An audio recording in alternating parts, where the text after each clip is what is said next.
back online? Okay.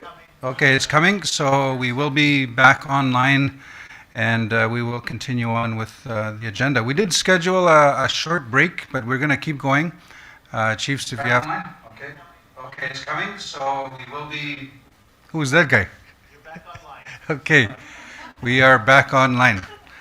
Thank you very much. So we've concluded the in-camera session, and we did have a short break scheduled, but we're going to forego that. We're going to keep going. If you have to get up and stretch, by all means, do so. But I'm going to turn it over to Connie for the next agenda item. You got you. I'll do my stretching up here. Just kidding. Anyway, so we're back on out of in camera, and we're back online, and we're also back on time, which is pretty good. All right, so the next topic is herbicide spraying in NAN territory. So I'd like to call upon Deputy Grand Chief Chief Victor Linklater to come and do his presentation. Okay.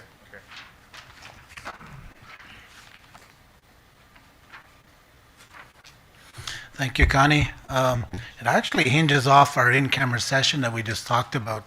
Though it was on a different topic, but I really want to just put it out on the floor. It was mentioned by one of the chiefs, not only when we were campaigning, but as the harvesting season for moose came about. And it had to do with the herbicide spraying in the NAN territory. As you all know, that I'm from the Mushkegowuk territory. Many of our hunting grounds in the Timmins, Cochrane, Kirkland Lake area, Chapleau area now are experiencing a real reduction in areas for us to hunt. As Chief Keeter mentioned,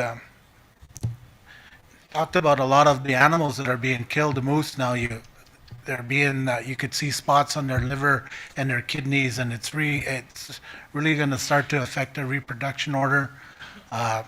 The chemical that they're talking about is banned in many areas. You mentioned Quebec, but the government, our government anyway, would say it's all right, and it helps replenish the forest, and it's a natural thing, but on the ground, many of our people are seeing the opposite, and we're seeing areas where, the berries don't grow. One of the elders shared a story about the Airland First Nation in that area. Once you start spraying, there's no more blueberries, and, there's no more medicines. When it's a real attack on our land, and really we just wanted to sort of open up the floor and opportunity to actually we want to make it an issue, and even though we just talked about it, we really want to move forward and try to stop spraying for the spring and the summer of next year. We do have a chiefs meeting in January, but I think we would really like to push this item and hopefully start some work and really do our research on our end to counteract what government is telling us and industry is telling us, because they have all sorts of documentation saying it's safe. But when our elders and our people that are actually out on the land and see all the devastation, basically they're not honoring our traditional knowledge. And we see it, we have witnessed it, our elders have spoke on it, and we really need action, I think, because it's really an attack on who we are as a people. We always talk about land, we talk about how therapeutic it is, and how we're safest, when our 2 feet touch the ground, but you know what, we're getting to a point where we won't have a land base. It'll be destroyed, it will be corrupted, it'll be polluted, and we're seeing it in different parts of NAN. And I think one of the great concerns too is development comes and roads are being built. You're going to see some of that stuff in more remote places that haven't experienced that, but in certain regions of NAN, it's there. We inherited some of that poison, some of the effects. Chief Keeter talked about, Chapleau at one point was a remote nation. Has a highway, has industry, but on the ground, it's tough to see. And we want the information out there. I was hoping Chief Sonny would be on the call. Maybe he still is. But I think we should open it up for some discussion, to get some input. And to me, I think I would love to bring it to the January Chiefs Assembly and actually have something in a form of resolution to really start to fight against stopping the spraying. I did get a message during lunch that some of our First Nation companies that have right-of-ways and that are practicing energy don't do spraying, just for those facts. Because they respect the land, they respect the earth, and they realize how important it is, not only for our people, but for this planet. If we lose our carbon footprint, we won't have nothing for our future generations. So it's a big issue. I'll give it back to Adam. Maybe we'll see if we can elicit some responses. We know what's happening in Mishkegowak-Waban area, and it's going to happen everywhere else. And I think it's just due diligence for us to bring it as an issue, as a separate issue, so we could stop the spraying as soon as we can. Thank you.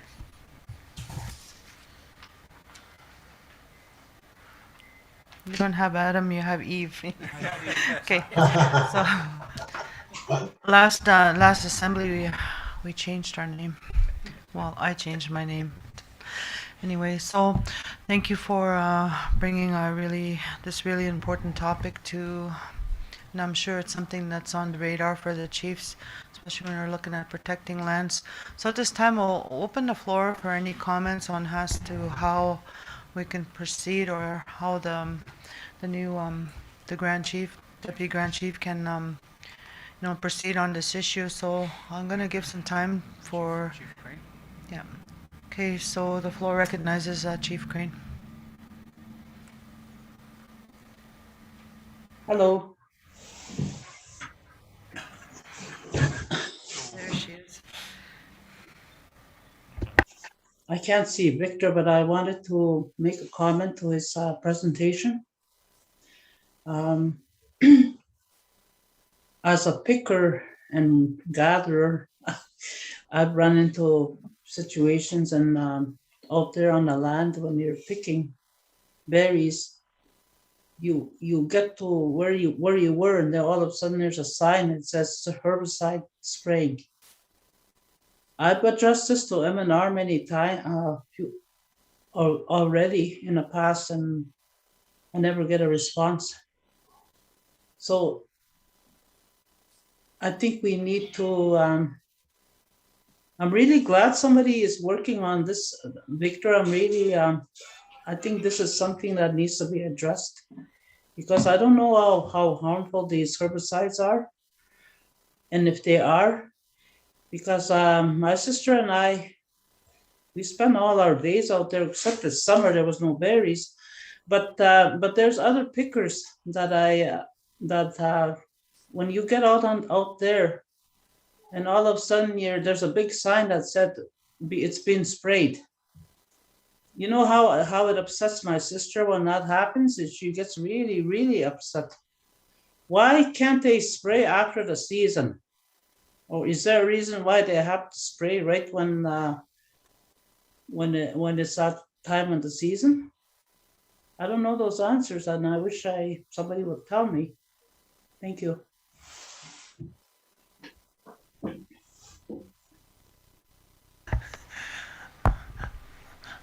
I don't really know the answers to. I was so excited living in Sioux Lookout, thinking I'd be able to go blueberry picking this year, but it was so hot, there was no berries, and it has been drafted before at the Nan Chiefs level, and there was a resolution that unfortunately just stayed in draft form last year. But I think we would like to look at it and look at alternatives. I know there's a few chiefs on the call that are very knowledgeable on the topic, but to me, I don't want to talk about something. I think something needs to be done, and I think if we all put our heads together and really push it as an agenda item, I think, and really start talking to this provincial government to make meaningful change. Because you know what, you lose something, you're never going to get it back, and it's sad. If our children or grandchildren can experience what we have done, or our parents have done, and our grandparents, and it's, At one time, we were the healthiest people on this planet, and my wife's grandmother lived to be 111 years old, and her main diet was blueberries and fish. They asked her, what kept you healthy? And it was the natural foods that she had consumed most of her life. So we have to do something. So we'll get some answers for you, Chief Crane. I'll be a berry expert by the end of the year.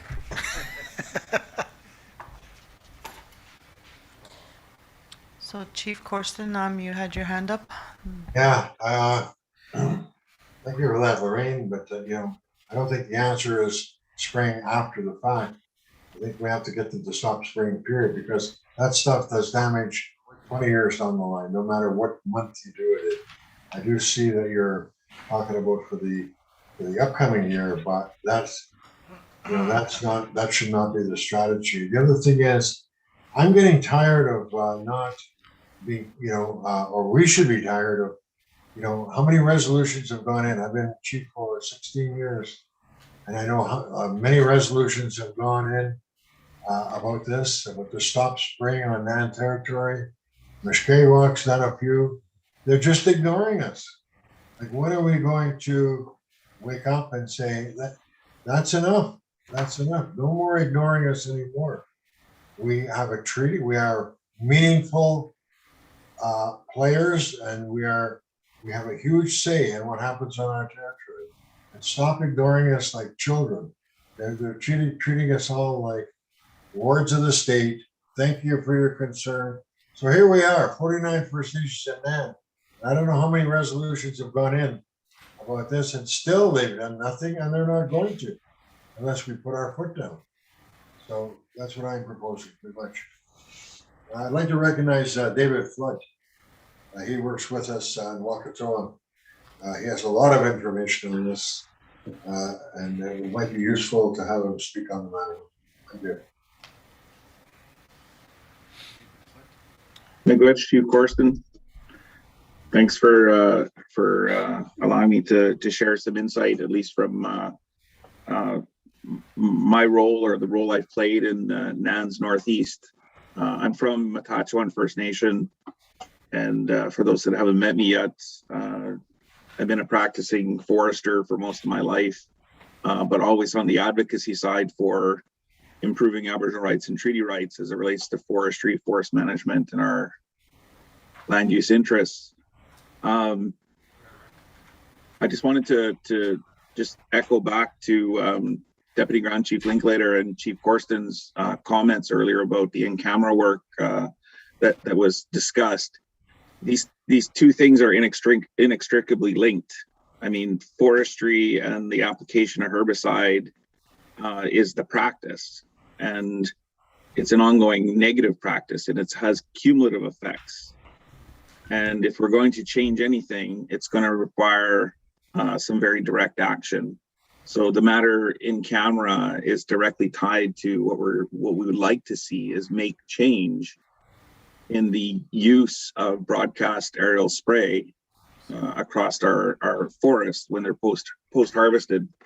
So when they cut the trees, and the next round of what Mother Earth wants to bring back and is naturally occurring ends up being harmed. There's so much that gets harmed. We're learning more that the federal government hasn't used the most recent research in the last 3 to 4 years. I think they did a cutoff on their evaluation of the use of Roundup in 2015. And more recently, over the last 3 years, some very interesting information has come available, of which we're advocating that the federal government and Health Canada take another look at and realize there is persistence of the active ingredient glyphosate in that spray product, and that it does persist in the flesh of the berries, the roots, and it can be found in soil and water, in some cases up to 12 years after spray. Now, the pushback is, what's the bioaccumulated impact to people and plants, animals? I guess our short answer is, we don't want to play that game. We've already witnessed and lived it for the last 30 years of this active industrial spraying program in the Northeast. And I would add Matawa communities in there as well, at least the Highway 11 corridor group, as well as some of our Northwest communities. We do understand that our health and well-being is inextricably tied to the land. I know we have a long journey to go in our healing path and recovery from residential school and building our future economies and increasing our empowerment and self-determination. But we're at a pivot point where, oddly enough, the eradication of herbicide means the uptake of UNDRIP. That standing up effect of not allowing further erosion of our rights. I believe I've heard the Grand Chief and Deputy Grand Chief Linkletter speak to these matters very eloquently, that, you know, our communities do not deserve this. We didn't sign up for it. And the provincial government needs to be coached, if you will. And sometimes the legal approach is the way to do that. So I'm happy to help and provide services through Wakatoan Development. I head up the organization as the general manager. We have a group of staff. We serve the 3 communities that own us, Nishnawbe, Cree, Chapel Cree, and Brunswick House First Nation. But we're also here to support where we can, Nishnawbe Aski Nation. I'll leave it at that. There's material on our website.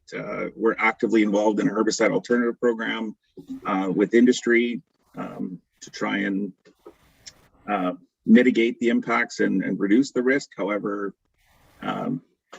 we've been working in that area for the last decade and a half now, and it's not resulting in any dramatic changes. So I guess the word is we need something a little more dramatic. So happy to help and put my knowledge as a technician forward. And Westaway Law has joined us here as well. They're working with us laterally and working at this implementation exercise of trying to change the government's mind about how it works with First Nations through consultation matters. So Cynthia and Amy are here, but we'll be happy to answer any future questions and work with the Deputy Grand Chief there. Which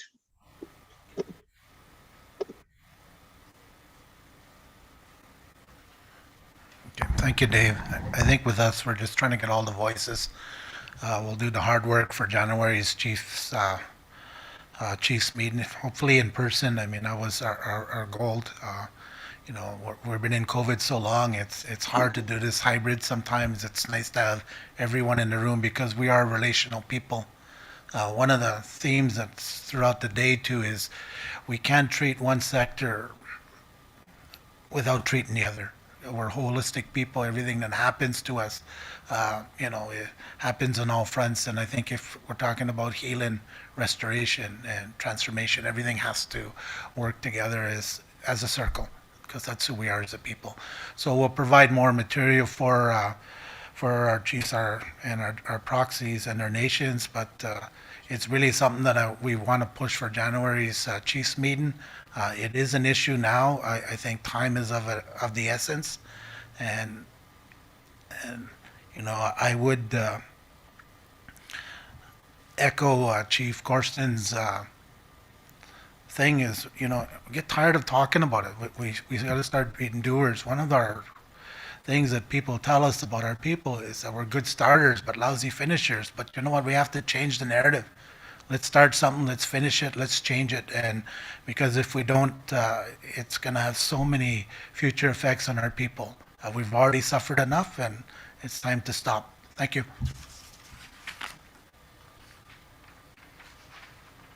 Thank you, Deputy Grand Chief, for bringing that very important topic to the chiefs, and we look forward to hearing what more will be said in January. So I don't see that there's any other speakers on this topic, so at this time I'm going to call upon our youth co-chair to introduce the next topic. Cassandra? Excuse me. Yeah, I don't know how to put my hand up on this thing. Oh. Just say a few words. Go ahead. Yeah, well, you know, I was sort of after this same issue there, what Tibi was talking about the last few years now. I work with another community, and I had numerous meetings with MNRF. especially about the herbicide spraying within our traditional territory and in our harvesting. And it's getting at a critical point, where like what Peter had mentioned, that it's infringing on our treaty rights as well. So I'm on board 100% with Peter and David on this issue. It's a land-wide issue and even beyond that. And something has to be done besides resolutions. Like Peter said, it doesn't go anywhere with resolutions. What are we going to do? And something has to be done immediately with it to stop this spraying. It affects every traditional area within our land territory. My grandson and I were out this fall in our traditional territory, and I come around the corner and I see this big sign, herbicide spraying. I said, dang, what do we do with that? Where do we take our grandkids out, to show them all this stuff, what's happening? We're supposed to be living our own traditional ways like this, but we can't. So anyway, I just wanted to say that. And, I also did brought this up to Victor, about 3 or 4 months ago, I guess now. And I did bring it to our Wobbin chiefs as well. And like I said, I had numerous meetings with the MNRF, and I even, got mad at them too. And I told them, I said, if this herbicide spraying is so good, why don't you guys spray that in your own backyard and go have a picnic? And that's what I told them directly. I said, send your kids out there, send your animals out there, go play around out there, because that's what you're doing to our territory. They didn't like that too much, but it's a fact.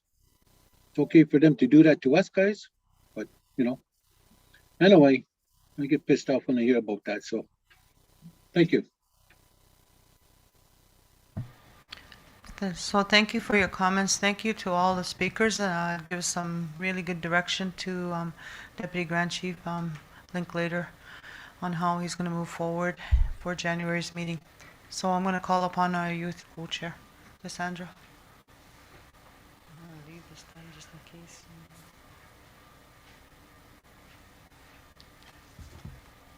Okay. Next, we have herbicide spraying in next we have Métis Nation of Ontario assertion, presented by Jason Baptiste. If I could call Jason Baptiste to the floor. I'm on the floor, but not anywhere near you, but I can guarantee you that I'm on a floor. Okay, perfect. All right, we invite you to it. I did provide a PowerPoint to help the chiefs along in understanding the issue, and I wonder if Nan staff had a chance to. There we go. Excellent. And just as an introduction, and I'll get into more of the detail about this particular issue, but as an introduction to the chiefs, and thank you for taking the time and allowing me to present on behalf of our communities. At our last chiefs meeting, the Wobbin Tribal Council and me as the executive director there, I received a mandate to pursue a challenge to MNO's asserted Section 35 rights and other I guess rights that they're claiming within the context of the constitutional framework of Canada. I can in no lighter terms or tell you as chiefs that there's a threat, a pending threat, an actual threat, one that is actually occurring today in your traditional lands from these Métis folks who I have no issues in telling you the fraudulent, the bogus, the absurd assertions that they're making over Treaty Number 9, over your traditional lands, what they did to us at Metatchewan, at our traditional territory just as recent as last week, by insisting that Metatchewan First Nation accommodate those folks, the Métis, on our reserve lands that are due to us through our treaty land entitlement claim.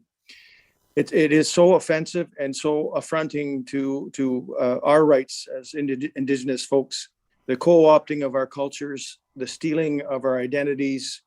Look no further than the news every day, where we've been lumped in as a category of Indigenous nations with Métis peoples who are just, and I can't, again, if I'm offending anybody with connection to the Métis, I'm not very apologetic. I'm upset. I guess I've kind of woken up with respect to the Matachewan TLE. We've kind of been woken up to the fact that these Métis folks have been creeping into our lives and into our land and onto our territories, and are now claiming essentially ownership over the lands that were given to your fathers, your grandfathers, your grandmothers. And I can't tell you how concerned we are. Again, we want, what we're looking for today is a general show of support as we probe legal avenues to challenge the Métis Nation of Ontario and their rights. So next slide, please. So the Powley decision, starting in 2003, really set the stage for what's going on in Ontario today. What they're doing now is the Métis are essentially allowed to 3 tests to meet the definition of being a rights-bearing Métis and a Métis community. And you can see the 3 tests that are essentially put forward by the courts to identify as a Métis. Number 1 is the self-identification as a member of a Métis, and the clear disparity between what the Métis are allowed to do and what we're allowed to do as First Nation community is apparent here. Simply identifying as, say, a member of Matachewan or a member of one of your own communities when one of our family members is disenfranchised, we're not allowed to do that. So there's a clear departure from some of the things that the Métis are allowed to do within the constitutional framework, as opposed to what First Nations can do. And the second issue here is, they're self-identifying, but they're not explaining how they become a Métis or express some connection back to a community, a historic community in their identity. Essentially what they're doing is they're tracing their roots back to your communities, back to our communities. And then as those people become disenfranchised through some distant relative, they instantly make those folks a member of the Métis community, or automatically assume that those people belong to the Métis community, where in fact they're descendants of your communities. The second piece is an ancestral connection to a historic Métis community. We all know about the historic communities out west of the Red River, where the Métis roots really began in the historic and modern context. There's also a historic community recognized through the Powley decision near Sault Ste. Marie. And the interesting thing about this, as we'll talk about later, is the introduction of several historic Métis communities that have been made up, in my view, in Ontario, that are really causing us to react and to challenge the Métis in this in their assertions. And the third is community acceptance. The core of community acceptance is, that they have to pass an ongoing participation in a shared culture, and not that the separate traditions from either white settlements, First Nation settlements. The notion is that these communities have to be in and of themselves separate and distinct. And as we look at what's going on in Ontario with the historic Métis that have been communities that have been created, they're not separate and distinct. They are essentially either our communities, where the disenfranchised came from our communities and went to municipalities or cities. They didn't move to separate and distinct dwellings or communities of Métis people. That's just not true.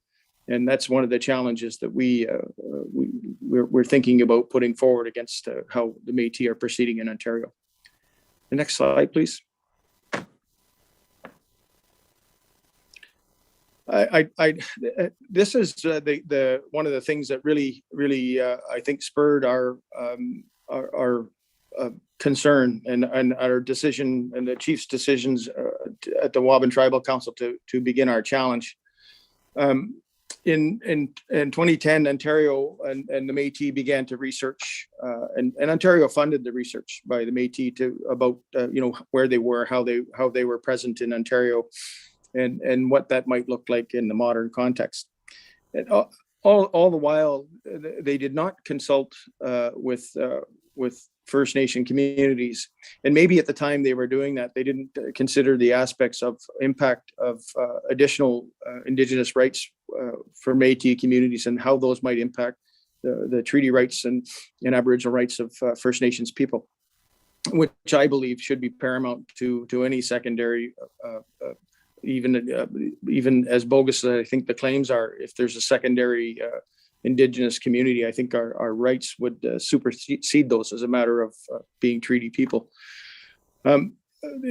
Regardless, our communities were not consulted, and there are extensive impacts to what's being put forward by the Métis communities, and I'll describe those a little later on. So in Ontario, they have recognized through an M&O in Ontario through a memorandum of understanding that was signed in 2017, 6 distinct Métis historic communities in Ontario. All the way, those historic communities, and I'll show you a map later on, but the communities are essentially extend from, as far south as Niagara Falls, Windsor, all the way up and through and including Treaty 3 and the communities to the west. The two of these Métis communities, and the one that affects my home community in particular, is this thing they call the Abbey Tibi Inland Historic Métis Community. And maybe I was asleep at the switch over the last number of years, but I'm just learning about this now, and maybe I'm not sure about other chiefs and communities, but it kind of snuck up on me, and it really it took me by surprise when we started to hear this language from Ontario when we were bound to consult with Métis around concerns or developments that our First Nations wanted to do in the Timmins area. So you can see that the Abitibi inland community is described as covering all of those places that are listed there. And what they've essentially done is followed the trade route up from North Bay, Mattawa, and up the river system through all of the forts and trading posts that all the way up to Moose Factory. So the Métis are essentially claiming, and I'll show you the map in a moment, that they're, and they use this word now, they use the word traditional land. So the Métis traditional land now essentially covers through at least the Abitibi community and the other 5, all of those areas between those places that are listed there, and every inch of the land in between, essentially covering a great portion of Treaty Number 9. Next slide, please. There's the other community that is in our treaty area is the Superior Historic Métis community. The others may have some impact, but as we move along, part of the challenge for us is, Ontario has recognized these communities, and what's happening now is the Métis have picked up that those every time they advance their claims and advance their desires with the Ontario and Canadian governments, they become more bold, they become more empowered, and I would dare say that every time they become more empowered, they affect the ability of our communities to enjoy our treaty and Aboriginal rights. There is a massive effect on your treaty rights. For example, for those that are involved in agreements with in industry, whether it's forestry, mining, power, renewable power, the Métis have now inserted themselves deeply into those conversations where they're demanding that they not only be consulted, but they be accommodated as their treaty lands are their traditional land, as they self-describe them, are being affected. We know as Indigenous and First Nation communities, as the original people of Treaty Number 9 and our homelands, that there are no Métis at Detour Lake. There are no and never were any Métis at Côté Gold. But regardless, Ontario is demanding that those companies engage with the Métis directly, and through those interactions are again empowering the Métis to make bold claims and accommodation. The other thing that we've had to do, and this just happened to me last week. I lead I've been fortunate to be tasked by my home community to lead our treaty land entitlement negotiation. It's in 1906 when they did Matachewan's treaty. They didn't count a number of our citizens were out on the land, and they didn't get counted at the time of treaty. So the square mile that went to a family of 4 was left outstanding. So we went back in recent years and counted the people, and there was an outstanding debt of some 5,000 acres owed to Matachewan from the time of treaty in 1906. Well, don't now the Matachewan First Nation have to go and talk to the Métis about our reclaiming that land.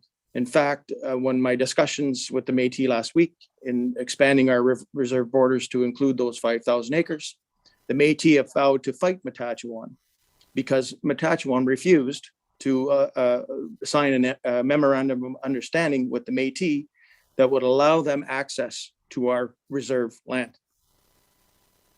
That's right. The Métis demands that they're allowed access to Matachewan for reserve lands because it belongs to them as a part of their traditional territory.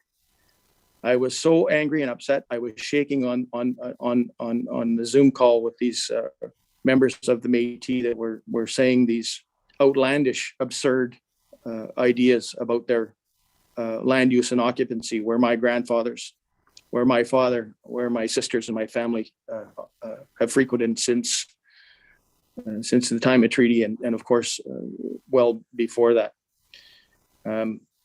So these are the things that are happening today. And if you don't think that they're going to happen to you, I've got news for you. The Métis are coming for your land too. This is happening in Matachewan. This is happening in Treaty 3. This will happen to you as you look to resolve and execute promises that were broken or outstanding to your communities. The Métis will be in your way as well. It does concern you. Next slide, please. So this is the Métis traditional map as it exists today. But I wanted to bring to your attention more of the gray areas. So each of those outline white border and gray area outlines represent a region, and the James Bay region happens to be region number 3. And you can see that the Métis are claiming every inch of that region 3 through the James Bay, Abbey, Tibi, Temiskaming area, all the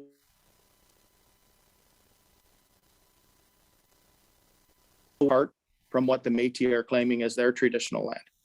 And believe me, it's no mistake. This is the Métis map. It is no mistake that in the other regions to the west of James Bay, in north of Nipigon, that land will also be claimed at some point as traditional lands for the Métis as they go about their self-identification and bogus association with Indigenous culture. I'm telling you that it's coming for you. As you can see, this only started in 2010, and this is already where they're at. If we don't do something now, in 5 or 6 years, that whole map of Ontario will be overlaid, and Treaty 9 will be overlaid with some form of Métis assertion of traditional land use, and by extension, they'll start to ask you why about when they can use not when they can use your land. They'll start telling you that they need to be involved in your land. They'll start telling you that that's not your mine or that's not your forestry operation to discuss. That's theirs. That belongs to them. That's exactly what they're telling Matachewan and other communities that are already experiencing their nonsense. So I think this gives us a good visual that as Treaty Number 9, and I implore the Grand Chiefs, Derek, Grand Chief Fox, if there was ever a time for NAN to protect our treaty against what I see as a second wave of colonialism by these the ridiculous, absurd assertions, this is a job for NAN. This is a job for NAN to protect the 49 communities of Treaties 9 and 5. It's a very clear and straightforward path that if we let people just simply overlay, these claims of indigeneity that they've stolen from us and include themselves in the promises that were made to our communities in 1906, then what good are we? This is a job for the communities to unite and get behind, and I think NAN has a role to play in that. I've also gone and intend to present a similar argument to the Chiefs of Ontario. As I've explained, it's not just in NAN, it's everywhere where in the 134 First Nations of the Chiefs of Ontario, we're all up against these ridiculous and terribly erroneous claims by the Métis Nation of Ontario. Next slide, please. So, as I mentioned, every time they take a step forward in convincing people that they're real, including the things that they're doing with the government, with corporations, the MNO gets more powerful. The longer we wait, the more entrenched they become. They'll be like bed bugs, and I shouldn't perhaps refer to people that way, but my point is they'll be hard to remove, and if we don't do something now, we'll likely have to live for a long time with the impacts of not acting appropriately in short order. As a matter of what is going on today and what we're losing, MNO is every day they're absorbing wealth that belongs rightly with the First Nations people, as treaty partners with Canada. Every day they're going to government to provide programming for these people. I don't know where they live. The healing and wellness, education and training, housing, all of those things are going to Métis people that are making bogus claims around their indigeneity. So every nickel that goes out the door to the Métis people is a nickel that doesn't go into your communities to resolve all the issues that we talked about prior to this presentation, all the things around residential schools. And make no mistake, they'll be claiming that in Ontario that they were affected by the residential schools as well. Make no mistake, they're going to claim, the MNO will start to claim that residential schools were a part of their history, as they've done with everything else that belonged or that is the truth of our communities. So my point here is that, not that money is all powerful and important, but it sure, as we discussed the sharing of resources, it sure goes a long way to help us reconcile some and make our communities healthier places. And there's a great deal of that money that should be coming your way that's sticking to the fingers of the representatives of the Métis Nation of Ontario. Next slide, please. I would encourage you to read, and I have sent this to the NAN executive to read the research of Daryl LaRue. And until I read some of the research, I had a very little, a very cursory understanding of how deep the deception goes with the Métis Nation of Ontario, how insidious the advancement of the Métis claims of indigeneity actually are. Look no further than when they claim root ancestry to people and communities that are yours. They actually use root ancestors that are former chiefs of our nations as catalysts to affect a Métis citizenship. So Mr. O'Toole, Mr. LaRue has many, he's got a book. There's some papers that he did for the National Métis Council that's very interesting on specific to the historic communities that they're claiming in Ontario. It's about a 30-page study. It's it's a fantastic 3-hour read through, and I think it will give you all of the communities a sense of what's coming for us. There's also a website called raceshifting.com, raceshifting.com, where Mr. LaRue was asking for people to help him, share information about what we know on Indigenous rights, about our traditional ways and what's going on with the Métis. So I invite you to research those things for yourself. And I think it is a shocker and an eye opener. So please have a look at those things at your. I would hope that you would do it sooner than later, but I'm telling you that it is a real eye opener to see how bold these M&O claims are, and as Mr. LaRue says, how bogus they are and how absurd, and how they've just made it up and stolen our indigeneity. It's all in these Dr. LaRue's research. Next slide, please. Here's a list of essentially what LaRue is suggesting. For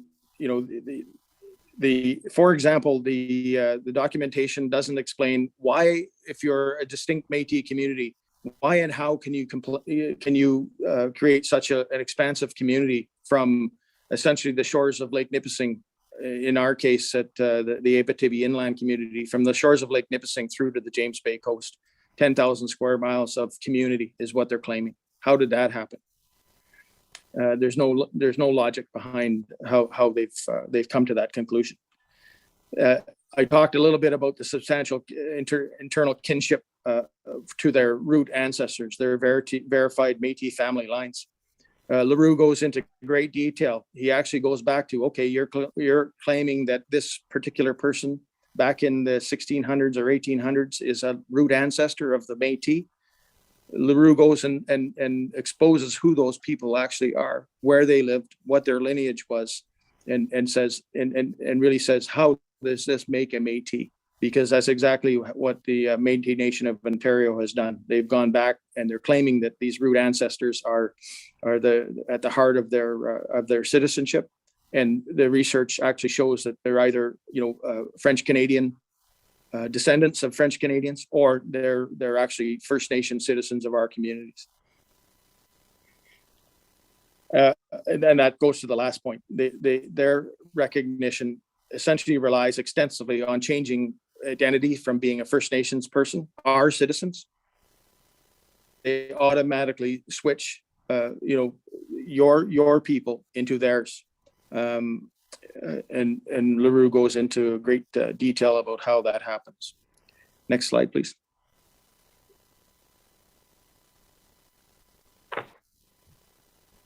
Oh.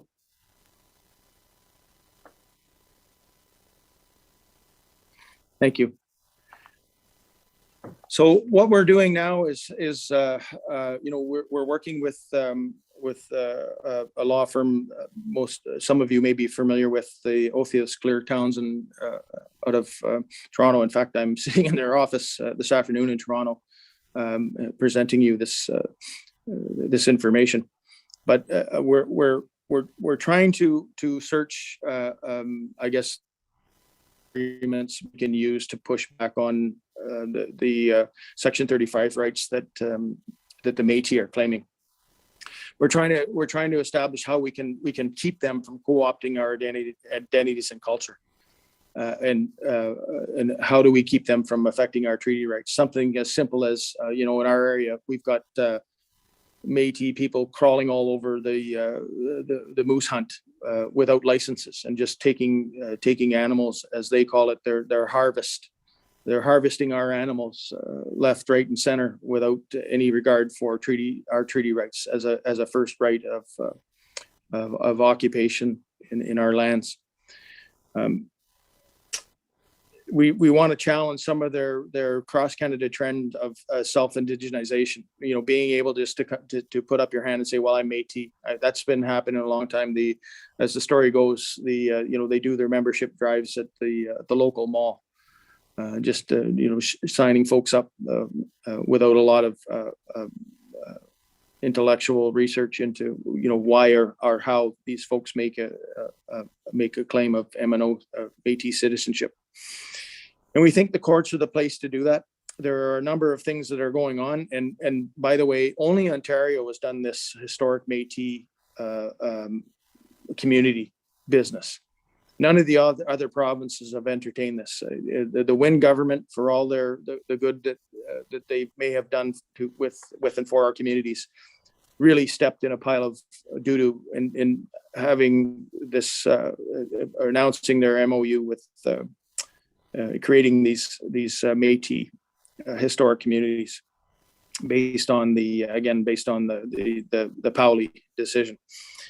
All the other communities, as you see in Quebec and others, and especially in Quebec, they're just saying, no, it ain't so. It's not true. And the Quebec Métis are losing all of their challenges in Quebec. One of our lawyer that represents attached treaty land entitlement claim has been involved in some of those arguments with the Métis, and his communities, his First Nation communities in Quebec, as well as the Quebec government, are really pushing back on the Métis, and they're not recognizing the foolishness that they're presenting as Indigenous communities.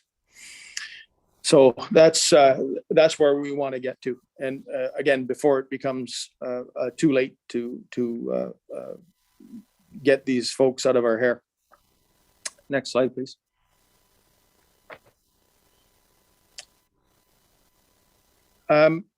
Again, right now we're just probing and gathering information. In fact, today I'm getting some email traffic from our legal team about doing freedom of information requests and doing the research. We're going to take on this fight, and the Waban Tribal Council chiefs, and are happy to spearhead the effort. But we are going to take on this fight, and we need to arm ourselves with all the research. The MNO are sophisticated. They've infiltrated much of the Ontario government. IAO is full of folks claiming to be Métis. You saw academia, the recent announcement at the university. I can't recall if I'm going to get this wrong, whether it was, I think it was Queen's University, that outed a number of their senior staff claiming Indigenous identities that were debunked by LaRue and others. So these people have infiltrated, high levels of government and academic institutions. So it's not going to be an easy fight. We need to prepare ourselves the same way. We need to be armed with professionals and legal scholars, historians, and others that make our argument rational and thorough, so that we can get to the heart of the matter. So again, we're just beginning the work to launch these challenges. It's not going to be a short haul. This is likely sort of Supreme Court stuff, which, as it's timely, it's expensive, and we're going to be at this for a while. I jokingly, was telling our chiefs that, maybe I've been at Waban now for a little over 30 years. This may be something that would take me into the end of my career, but it's a fight that I'm happy to spearhead. As I said, watching and having to listen to what are essentially European settlers tell me, my father, and my chief, that our land was their land, and that they had traditional rights on the Bantachwan First Nation Reserve. That's why I'm here, imploring you as the leaders of your communities to pay attention to this, to help us push back. And with that, Chair, I thank you for the time and would welcome any questions.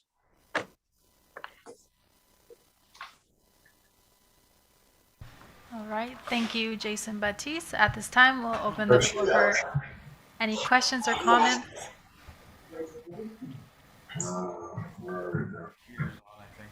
Here? Or- I don't know if he has a question. Might be freezing a little bit. All right. Any questions or comments? I'd like to say something. Of course. Frank McKay. Frank But McKay. I don't know how to raise my hand, so. Hello? Hi, Frank. You have the floor. Thank you. I'm just, appalled to hear that the Métis are starting to get into our reserve lands, which is a federally legislated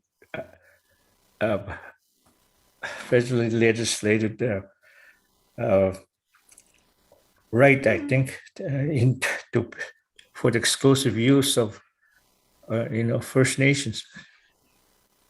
And I know that, that the Métis have been very aggressive in claiming territory that I didn't even set foot on. And one of the things that happened to us when we were planning out our transmission line territory right away, we were asked to consult with the Métis Nation of Ontario, including the chapters in that territory that we're going in. And the things that they claimed, we know that was not their territory, but they asserted those claims anyways, and but they asked for money to do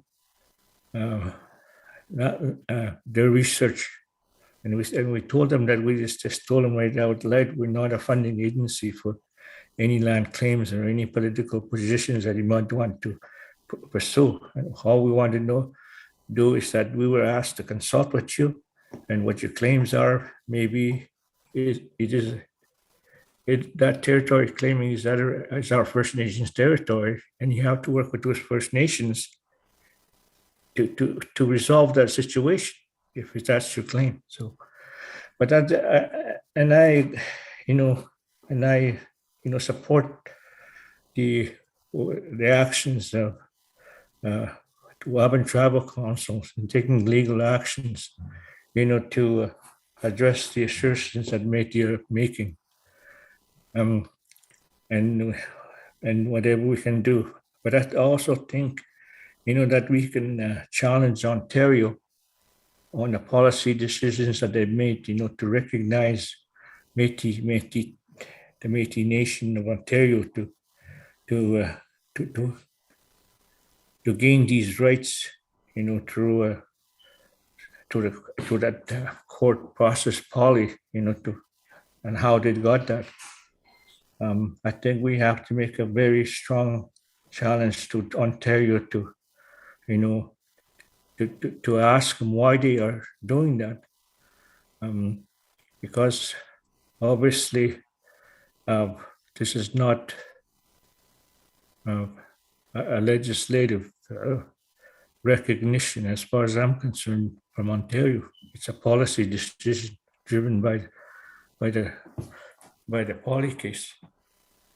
So any support that you require from our organization, the Windigo First Nation Council, we will stand with you in this challenge that you're presenting to the courts, in the courts. Thank you. Thank you. Madam Chair, if I may just respond to Frank McKay's support, and just Frank, you're right. The issue isn't definitely legislated, but through their policy actions, they are being inserted into the legislation as Indigenous nations that are worthy or require consultation, and that's really their foot in the door. And they don't give a damn about Windigo or any other communities claim that, we can tell them, as we did in Matachewan, that you have no business here. They don't care. They'll run back to the province, and the province looks after them. It doesn't matter that we inject our disagreement or how strongly we hold our own beliefs that it's our land. The Métis are working hand in glove with the province, And it's the province that's giving them that right. It was the province that made Matachewan go to the table with the Métis and listen to their nonsense. It was the province now that has that dump back in their lap. And we have to wait for their decision now, whether or not Matachewan's going to have to sign some sort of an agreement to allow them to use our reserve. So you're right, Frank. It is our part of this challenge will likely include Ontario, as they've really enabled this absurd notion to exist. Thank you for your comments, Frank, and for your response, Jason. We have a question in the comments for Jason. Would it be possible to send the slides to Chief Chichu and other delegates? Is it available? I would ask Chair if Charlene or some of the NAN staff please distribute the presentation to all the assembly members. We were asked if this session could be in camera, and I want everybody to know what's going on. So please distribute far and wide to everybody in our constituency that cares to listen. This is a most urgent matter. I can't tell you how urgent it is. So thank you. Okay, thank you, and we will distribute the slides. We have a question from Chief Corsten. Chief Corsten? Yeah, can you hear me? Can you hear me? Yes, we can. Well, I welcome that challenge, and I'm fully in support of this. And I'm glad that we have Jason as a champion on that. And I think we should all be champions in this matter. I saw this coming 20 years ago when this Métis thing started to come. And I do believe that the Ontario government is also pushing it. And it's a way to break our back. Okay, I thought that then. I think it more now. Break the back of Indian people to water it down so much that they're gonna take away a lot of our rights into one big melting pot. That's what they always wanted anyway. So we have to do this exactly the way I listened to it, and there's no doubt in my mind that we have to unite to do this, and we have to be very strong on this, and we've got to stop thinking of ourselves as individuals here, because when we do that, we're actually going to beat ourselves up. United you stand, divided you fall. Those words are famous, and they're so true.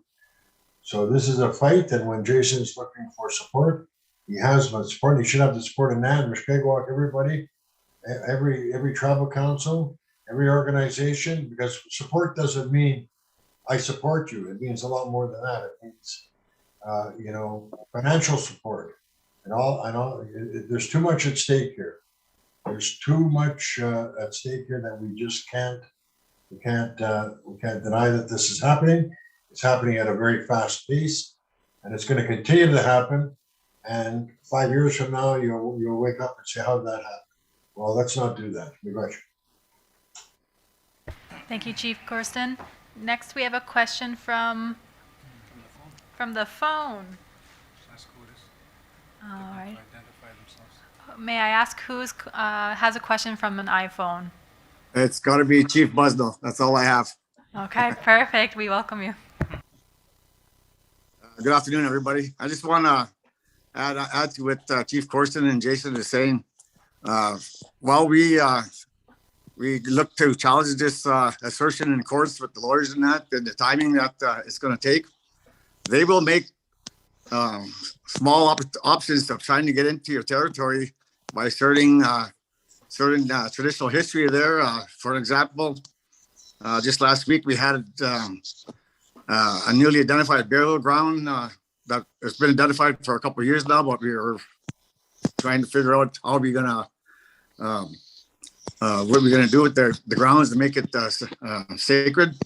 Well, the M&O showed up there, and the lady that represented the M&O forcefully said that that person in the ground is her ancestor, and the remains of this person is of First Nation descendant. That's what the anthropologist or the doctor, whoever does makes those decisions. So while the courts are waiting, don't give them anything that they could use against you to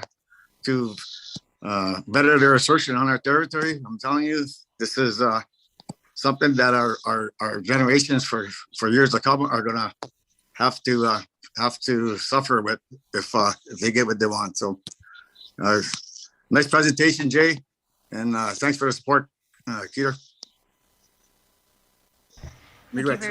Thank you for your comments, Chief Buesno. Are there any other questions or comments? Sunny Batiste. All right. Hello, Sunny Batiste. Are you there? Yeah, I'm here. Back on Perfect. again. The floor is yours. Like the presentation that the executive director put, Jason, when he is right. And I'll tell you, all the chiefs that's in assembly right now, they will be knocking on your door. Any mining sector that's in your territories, they're going to be coming after resource revenue as well as agreement with everyone. So this is not a joking matter. We have to stand together on this, and we have to eliminate this threat. It's sad to say, but it reminds me of herbicide spraying. So anyway, it's you have to get everybody on board with this. I see you, Derek. I can see you smiling right behind there.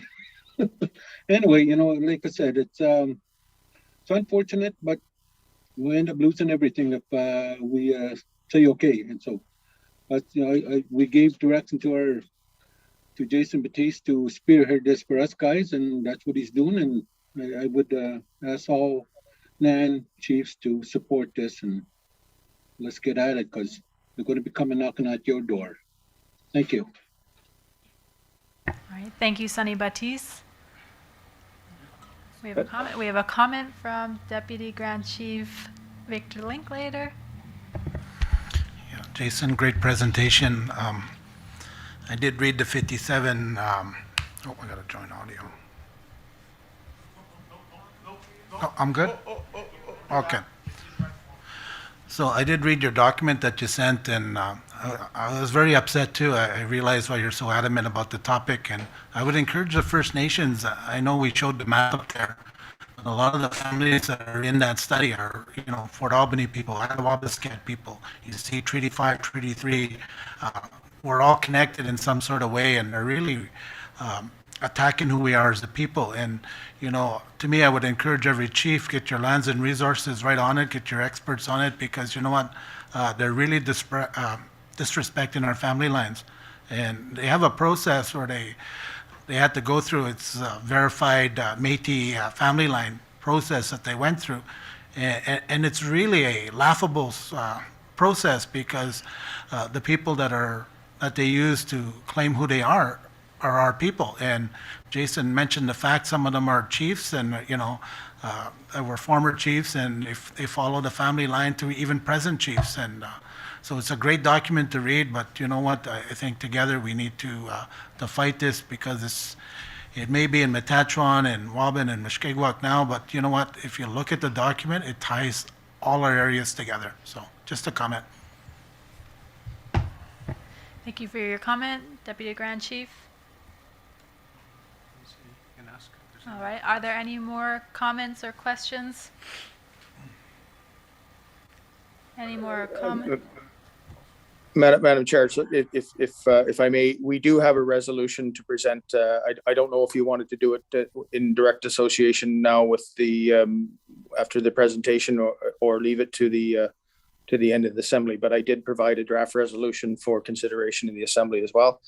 I understand Chief Ray and Chief Boissonneau were going to move and second that, or it might have been Chief Batiste. I can't recall, but we did have duly mover and seconder from our tribal council for that resolution. All right, I'd like to ask if the resolution committee has a resolution for that.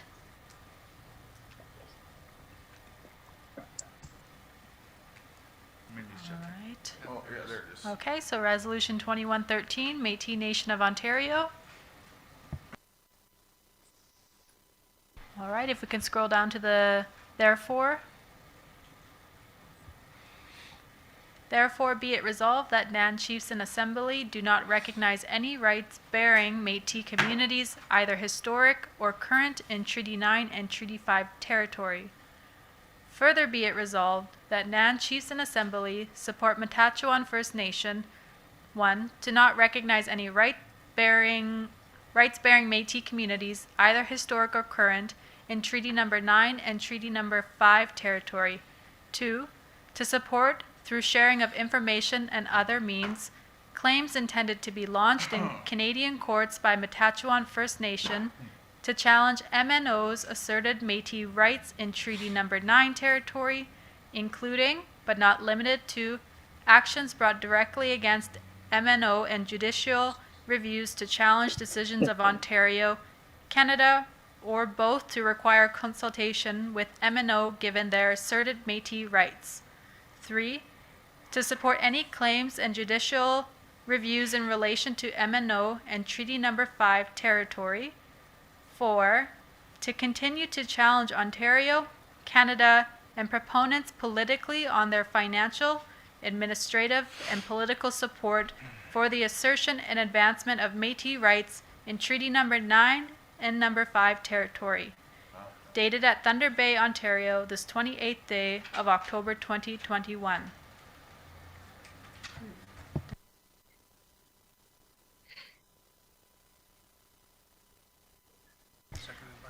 Moved by Chief Alex Batiste, Matachewan First Nation, and second by Chief Murray Ray, Flying Post First Nation. Any comments from the mover or the seconder?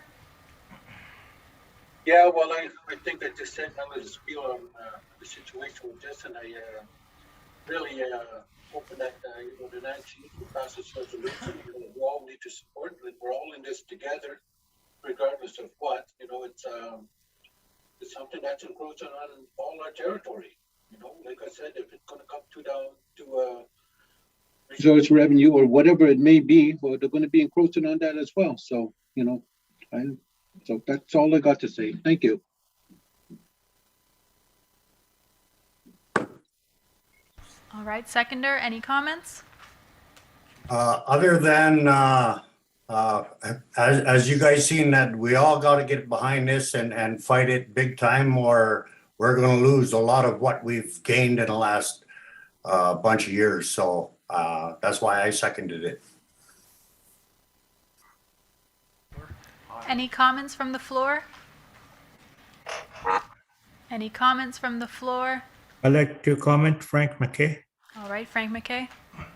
I'd like to say, in order to get clarification in terms of the support that we passed on, is that if we could change the resolution to say that the chiefs in assembly do not recognize the existence of any rights bearing Métis communities in their territory.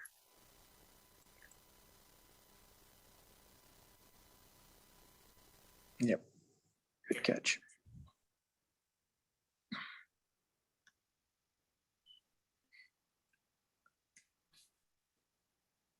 Okay, resolution committee is looking at that, and we have it on screen.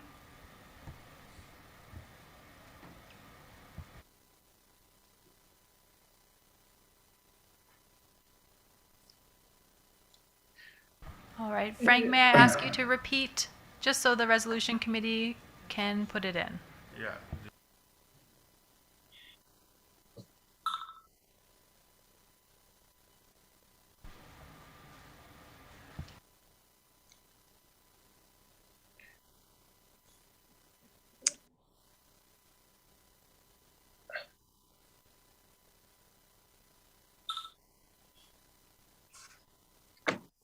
All right, Frank, from the new correction in the resolution, is this what you mean?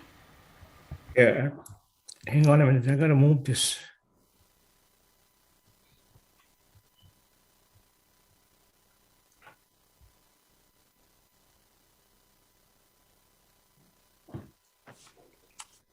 I mean, they don't write, it's just, do not recognize the existence of any rights bearing, do not recognize any existence.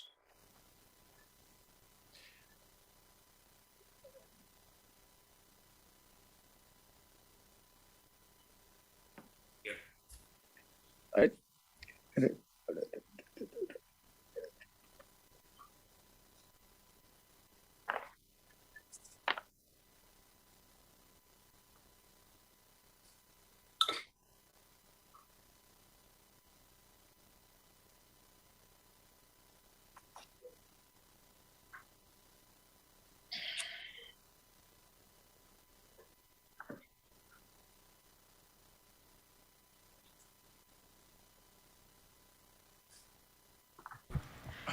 Frank, do these new changes do it?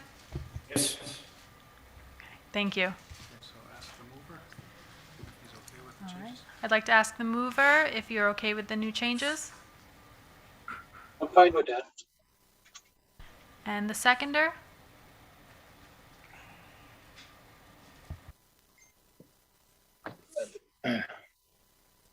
I'd like to ask the seconder, Chief Murray Ray, if they are okay with the new changes. You're on mute.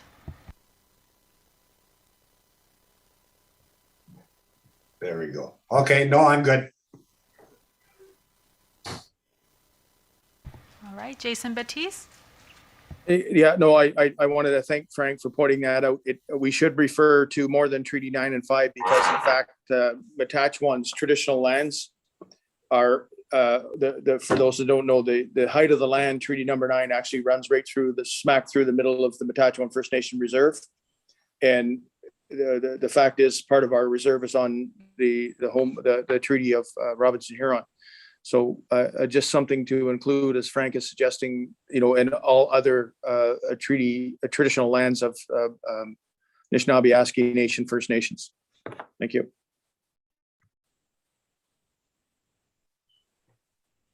Can I get the resolutions committee to include that? So including the Treaty number 9 and 5 and other traditional territorial lands of Nishnawbe Aski Nation communities, something like that.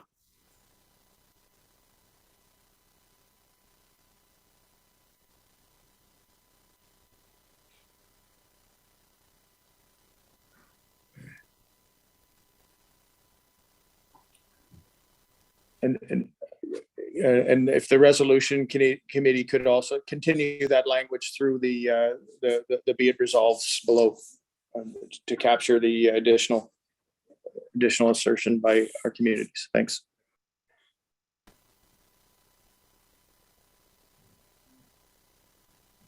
I'd like to ask the mover if they're okay with the new changes. Yeah, I'm fine with that. Thank you. I'd like to ask the seconder if they're okay with the new changes. Yeah, I'm good. And are there any other comments?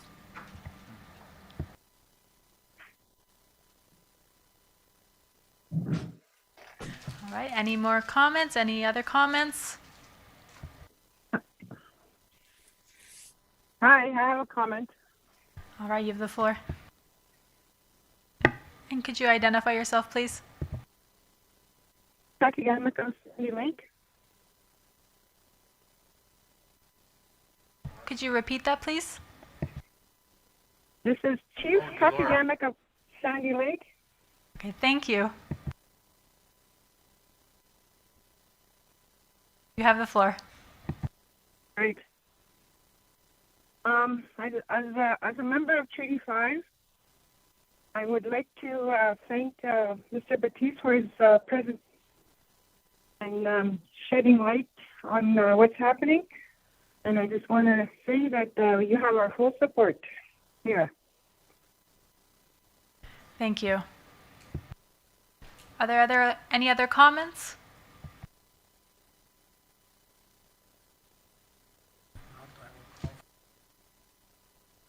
All right, if there are no further comments, I'll ask for a question on the resolution. Any opposition?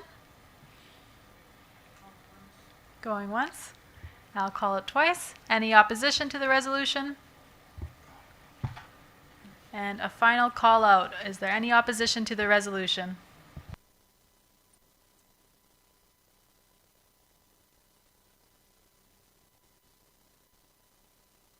And are there any abstentions to the resolution? Calling for a second time. Any abstentions to the resolution? And once more, any abstentions to the resolution?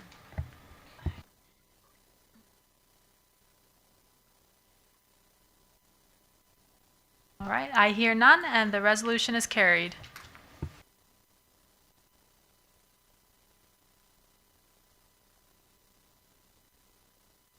Very good. That's our youth co-chair. She did an awesome job on the resolution. Co-chair Connie just said, you just got us fired. You got your new chair there. Excellent job. So thank you for that. So what time is it now? It's 3:26. So we had scheduled for 3 o'clock Chiefs Open Forum. So we have a little bit of time. Chiefs, if you have any issues that you would like to, sorry, no, I'm jumping way ahead here. Am I? No, that's it. Yeah, that's it. We're not quite right on time, but Chiefs, if you have any issues, it's an open forum. We had allocated until 4 o'clock, and then we will close. But again, if there are no issues, we will start to wrap up the assembly. But it's a time while I'm waiting for any hands to go up. It's an opportunity. Again, Chiefs, this is your assembly. Any issues that you'd like to raise or bring forward, and have the executive take back on anything that may not be on the agenda, but something that you might see as a pressing issue or anything else. Hello. Go ahead. Please identify yourself. Okay, my name is Gary Quazis, Nishnawbe First Nation band counselor. I'm a proxy. I just want to bring a concern here regarding the, I know it was talked about many years ago, the security for up north with all of this pandemic crisis we have with drugs and alcohol. Just wondering how NAN could move forward to have our security up north. Like, I think it's a very, very concerning, especially air travel. We had some few incidents back home where the people that have addictions, they have withdrawals on the airlines while flying. And it's very concerning today what we're experiencing with this drug crisis. I'm sure every community in NAN and even road access people experience this issue. But I think we should start talking about it, how we're going to prevent our future generation. That's all I wanted to bring up. And one more thing is the new regulations for aircraft. I know it was talked about earlier for remote, and how the testings are going to be for the remote communities. So these are the two things I was going to ask. Thank you very much. Miigwech, Gary Kozis, proxy for those comments, and I think a very important issues that you've raised, things that the executive will be taking into consideration as we move forward. But I'm going to look in case there is any comments. Deputy Grant Chief Anna Betty Adjanibaneskam, maybe to provide some comment to your discussion.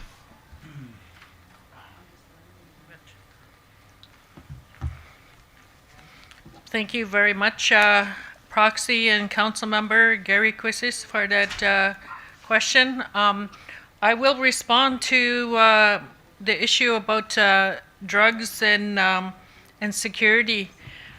I am I'm ex officio on the Nishnawbe Aski Police Services Board, and prior to being elected as deputy, I was a member of the Nishnawbe Aski Police Services Board.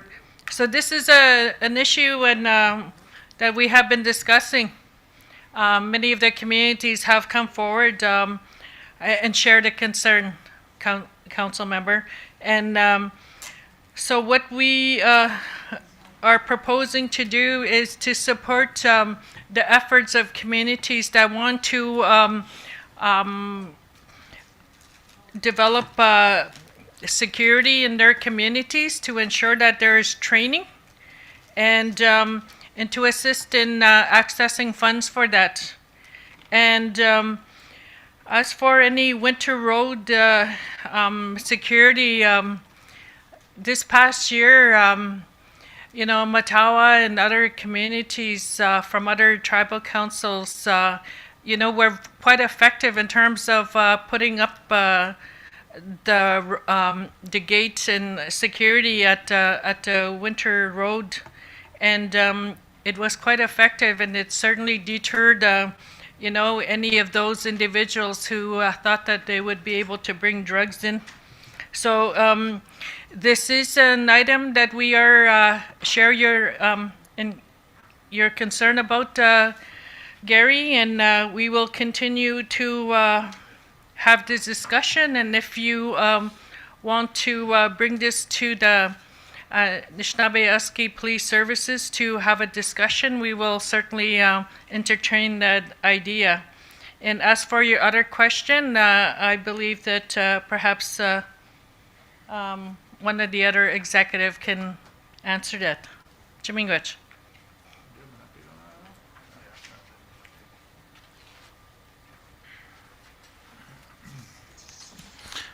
Good afternoon. We did do an update this morning. I know there was things changing on the fly as our staff has been meeting with Transport Canada and our task force team.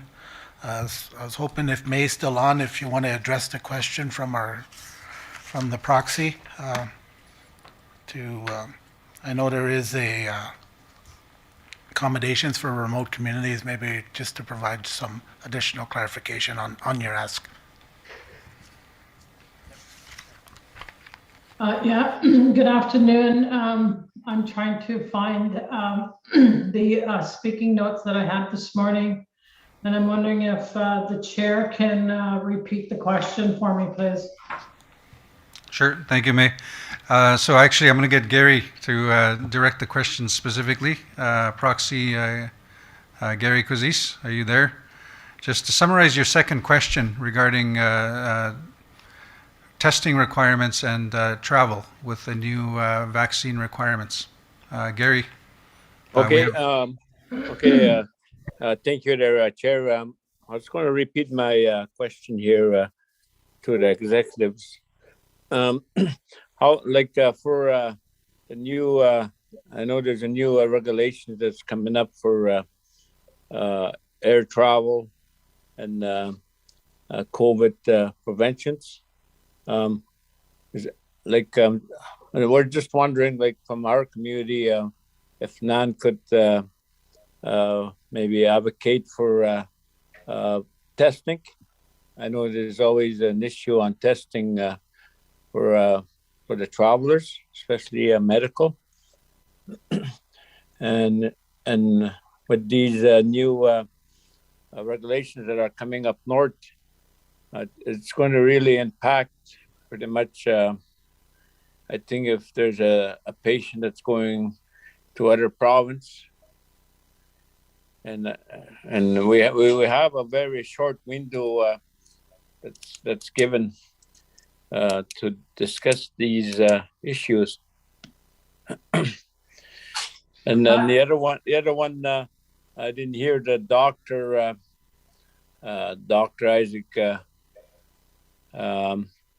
talk about. I know he talked about vaccinations, but he didn't talk about the people that are that have allergies. How are they going to be looked at when they travel. You know, these are some, we need some clarity from my community. Thank you. Hi, Gary. It's May Cadam, the chair of the NAN COVID-19 task team. So this morning I had relayed the latest information from Transport Canada, which was dated October the 27th, and we can make that available to you. So for the air travelers on October the 30th, the passengers flying from remote communities will not need to demonstrate that they have been vaccinated, nor that they have received a negative molecular COVID-19 test. You have capacity in your community with the Gene Expert instrument that a number of people have been trained on in your community, and that is a molecular test. So what they are saying is that once you get to a gateway airport, such as Thunder Bay, and if you have to travel further, the airlines are going to be able to give you, the traveler, a self-administered rapid COVID molecular test kit at no charge. It takes 30 minutes and there'll be a private place to be able to do the test, and you will get a certificate for that test that's good for 72 hours. In the next 30 days, Transport Canada is going to continue working with all the organizations and First Nations across the country to find out what will happen on November the 30th. So there's been no further communication on what will be after November 30th. But from now, for the next 30 days, community members do not have to show proof of vaccination or a test when they leave the community.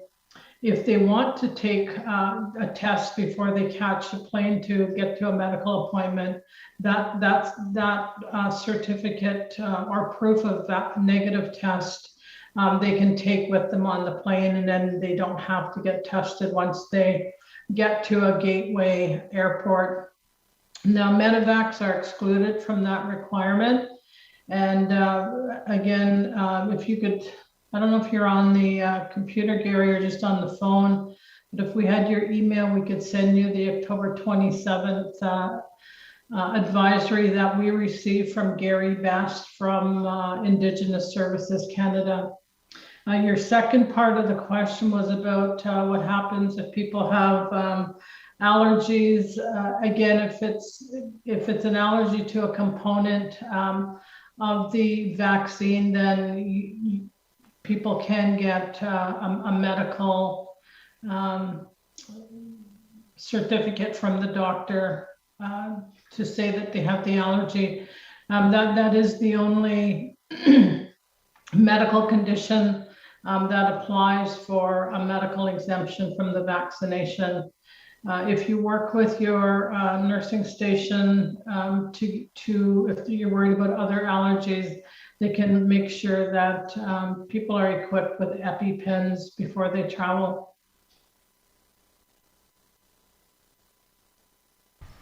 Great, thank you very much, May. Hopefully that provides a response to your question, Gary.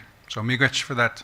Right after you asked the question, Dr. Bogosh came back into the room, so he's still here with us. So I've got somebody in the room, but also online. I had a hand up, so I've got two more. And I'm going to need some technical help because I don't see all the hands here. But Slate Falls, Chief Crane, I think I saw your hand up earlier. Hello. Hi. Yeah, go ahead. Okay, I just had a couple of a few things that I wanted to bring to the forum. One of them is I was in Thunder Bay last week and met with NAPS. Our Windigo Chiefs had a meeting with NAPS. The concern that has come up here in our community is the 1-800 number, and I had mentioned that to the bosses there. The bosses, what's his name? Huh? Yeah, Roland and Daryl. So I don't know if we're the only community that has a concern with the 1-800 number that NAPS has. I had mentioned that last week. I tried to call the number because an issue came up and I left a message and I never got a call back. My concern is if there's an extreme emergency, what's going to happen? Some of our officers do have their cell numbers, but I don't normally like to call officers on their cell numbers. If I have it, or if I know what it is. So that's that. The 1-800 number. The other one that I found out about in the last couple of days is the Elder Conference. I wasn't aware of it. I'd like to know who organized it. Why weren't we notified? Because we do have elders here that have knowledge and that can provide the teachings that we have. We have elders here who have lived a life and could provide knowledge, language, and experience. Too often we are reactive. We need to be proactive. I guess I'm just thinking along the line of what happens in communities, and when something happens, we all scramble and we all run. The other thing that came up is something was brought to my attention by a very young person, a youth. We need to listen to these youth. They are the ones living with our generation's traumas. I call them generation traumas. They're the ones that are feeling it. Just recently, I heard this from my youth. In fact, I heard this from this morning, and I'm not gonna say names and all that, because I think this youth really hit it well, the way he his opinion and what he sees. So we need to know that our youth are watching and listening, and we need to be mindful of our elders, and at the same time we need to keep our youth dear to our hearts. These are the things that just came up just during the course of the day. For Slave Falls Nation, we have this is our last month that this council is working, doing all the work we have a lot on the go for all of November. Our elections are coming up end of November, so you know, keep us in your thoughts, I guess. I don't know. By tomorrow, I guess we'll know who's in the running and who's going to keep their name in and all that stuff with the elections. Thank you. Miigwech, Chief Crane, thank you very much for that those comments. So there's about 3 or 4 issues you've brought. I'll give it to Grand Chief Fox and then Deputy Grand Chief Tibi.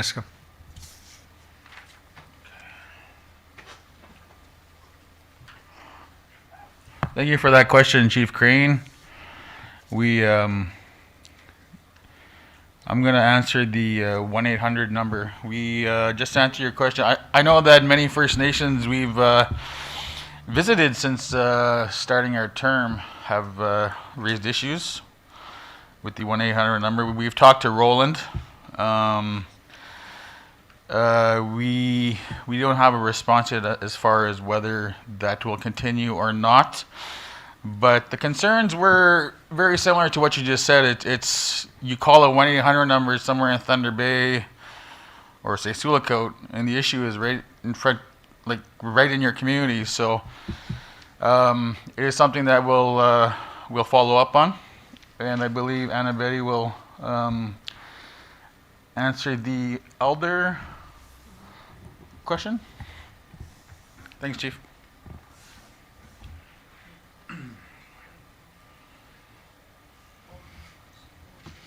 Thank you very much, Chief Crane, for bringing those issues to the table here. I'm just going to explain a bit in terms of the elders gathering that you heard of, Chief. There was a group of elders who took it upon themselves to have this this gathering. It wasn't any organization driven initiative, and they also had reached out to a few organizations to assist them in terms of sponsoring this. And so, you know, Nishnawbe Aski Nation contributed to it, but it's not a NAN initiative. So I hope that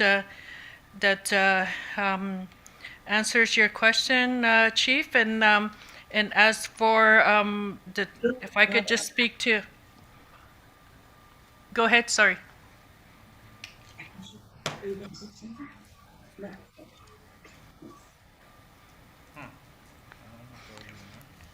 Okay, in terms of the 1-800 number, we will certainly bring this back to Chief Roland Morrison, and we will ensure that there's some type of process to examine this again, because your concern has, as Grand Chief mentioned, it's been brought to us quite a number of times. So we will address that. Miigwech. Thank you very much, Deputy Grand Chief Tibi Nisgaam. In the room here, we have Chief Brennan Sinop. Thank you. Just the main thing I want to talk about is the IRS. And the issues that we have is that we sent families out for counseling. And what's been happening lately is IRS will not pay for the youngest one. And I'm wondering why is that? And they should be paying for the whole family. This is the whole family counseling. And it seems like they're breaking the families apart is what I look at it, when they don't want to pay for one individual, one young child, when they need to be all part of it. I understand. I've talked to Annie Betty about this before, and I know she's working on it. So I just want to bring it out in the open that this shouldn't be happening. They should be helping the whole family. Thank you. Okay, miigwech, Chief Sinop, for that comment. I think that's a question that, if I understand correctly, you're mandating the executive to pursue that. And I think that message has been heard. So I see the nods, so miigwech. And if they could provide an update to you. So thank you. Chief Nakoji, your hand is up. Chief Robert Nakoji, if you can go ahead.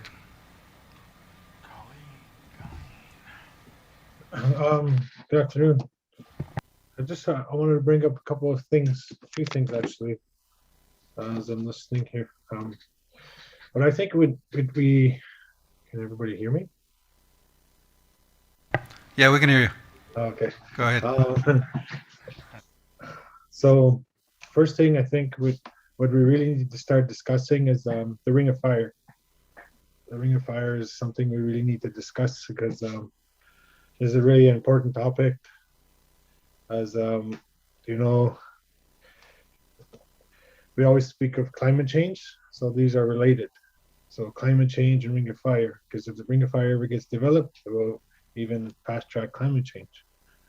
With climate change, it just won't affect our nation, Nishnawbe Aski Nation, or our backyard. It won't just affect that. It actually affect the world. That's information that we've been receiving, because our backyard is the lungs of the world. And if it gets developed quickly, and done improperly, it will affect future generations to come. I know maybe we won't see it, people sitting around this table now on this call, but I'm sure our grandchildren will see it. Because why I share that is I've always, and I listened to my chiefs in the past, is that the diversions that happened on Albany River that happened in the 40s, and yet now today that affects us, what, 60, 70 years later. So that's one topic. So I'm just saying that 70 years ago, I wasn't around. So now you see it today, right? So you'll see it today, and it affects us today. And with the Ring of Fire, that's the same thing. What is not right is that when you have Ontario and Canada drafting up their own terms of reference without First Nations involved. So that too is wrong. And the other thing I know has been discussed, and I know my predecessor discussed this too, is he's really passionate about this. And I sat around with him, chatting with him as a counselor and as deputy chief. Now I said as chief. So, and we discussed this and hear this at assemblies, assembly after assembly after assembly, and that's treaty laws. We speak of it, but yet we're not putting it on paper to start implementing them. I think I shared this too a couple years back. Is we talk a lot, yes, but we need to start putting it so that something there is there for the future, for our children, grandchildren, something for them to fight with. And that's what we're doing. Yes, I'm putting it on paper, but so there's records of something saying, warning them, this is what's going to happen. So when we start now, it's going to happen, is that our generations to come will be protected, and they have something to fight with, a fighting tool in their back pocket, and say, hey, because I heard it growing up, I'm still hearing it today, and I still don't see anything on paper. So, and that's something that really needs to be addressed. We speak of a nation, Treaty 9. I think it's time to do something about it. Because I'm just saying, I made quick notes for myself. Why I say that is, if we don't do it now, and the way things are going, listening to the presentation that's being done by Metis Proxy with Metis, and that too is it's worrisome. I think even I'll take responsibility. Maybe we all need to pull up our socks. It's time we do something about it, and because the way it's going, eventually we're going to be at the bottom somewhere and trying to fight out. And I guess what we need to stop doing is fighting each other. Watch it. Miigwech, thank you very much, Chief Nakoji, for those comments and things that, again, Executive will take back as some of the priorities from this session. Chief Dolores Kakigamak, I think I see your hand up.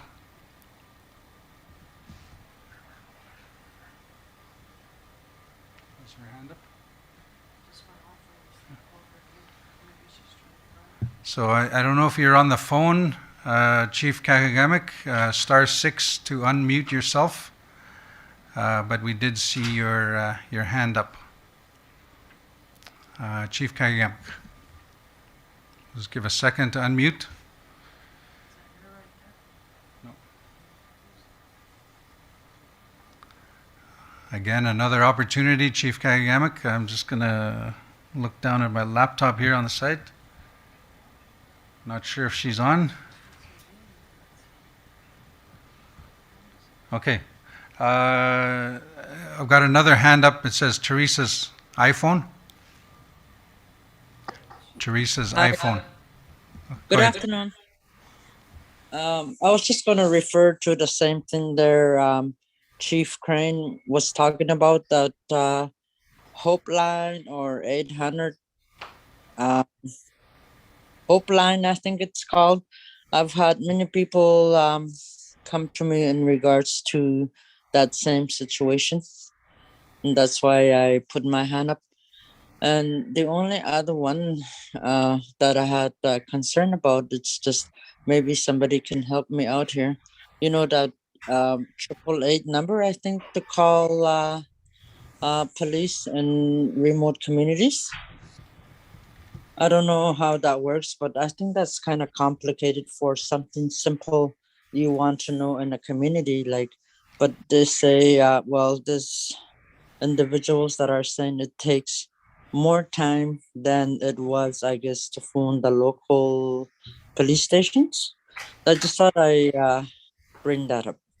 But other than that, thank you. Great. Miigwech, Teresa. So that message has gone back to the executive. Grand Chief provided some comment, and as well as Deputy Grand Chief Ajni Benescom, who is an ex officio on the NAPS board. So they'll be taking that back. So thank you for that. Chief Crane, I see your hand up. Is that from previous, or do you have a new comment, question? Chief Crane.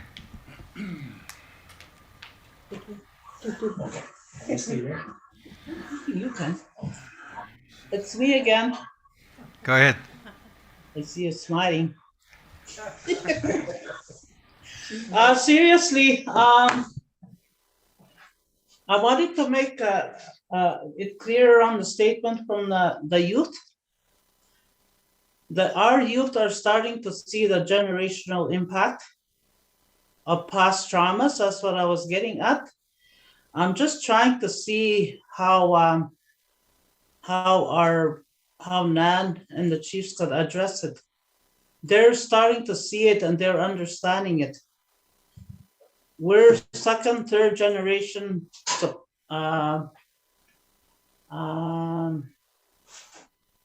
survivors. I don't like that word, but I'll use it. I am a survivor too, but I think when our youth start telling us these things, we have to really listen to them.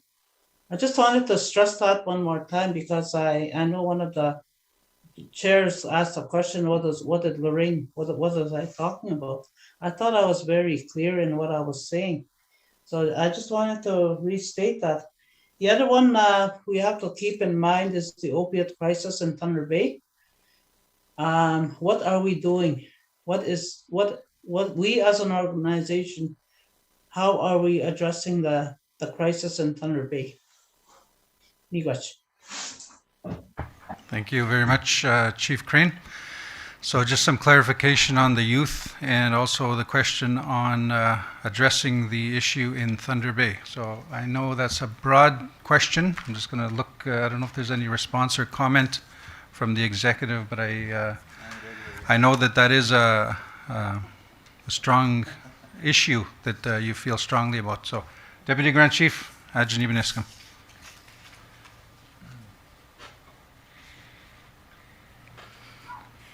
I'm going to try to speak briefly on this, Chief Crane, only because it really warrants a response. In terms of our young people, if we go back to review the purpose of the Choose Life program and what the intent of that was to ensure that the mental health supports and resources were there for our young people, and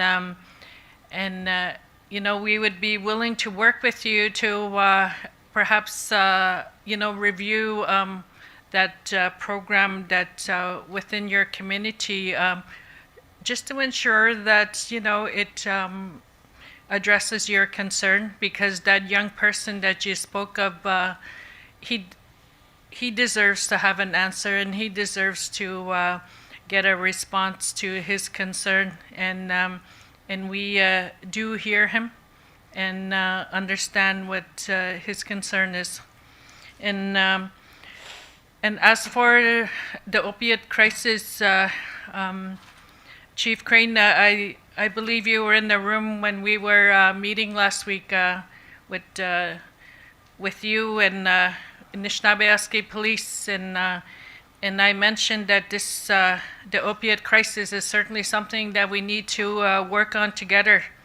That this is not just a policing issue, but this is also overlaps or should be overlapping with our health, education, and other sectors of Nishnawbe Aski Nation, other organizations. And we did speak about this again yesterday at Sulikout when we met with the Sulikout Health Authority, that we need to invest more in terms of responding to this. And we hear you, Chief, and we will certainly continue to work on this and ensure that implementation is done, and that investments are there to address this. Miigwech. Miigwech, Deputy Grand Chief. Chief Crane, I hope that provides some comments or response to your questions. Hello. Chief Crane, go ahead. Thank you for the response. We have much work to do. I just wanted to let Nan know that we have much work to do ahead of us, and I'm willing to work with you guys. We have some serious things to address. And I know we keep going back to the pandemic. We were unable to. We really need to sit down as a group in a room. That's what we need to do. Yeah, we can talk, but you know what?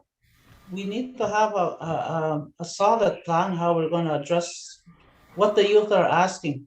That's one youth starting to ask, "What are we doing?" Because he's living it. I know he knows what he's talking about. I guess that's about it for now. Thank you. Miigwech, Chief Crane.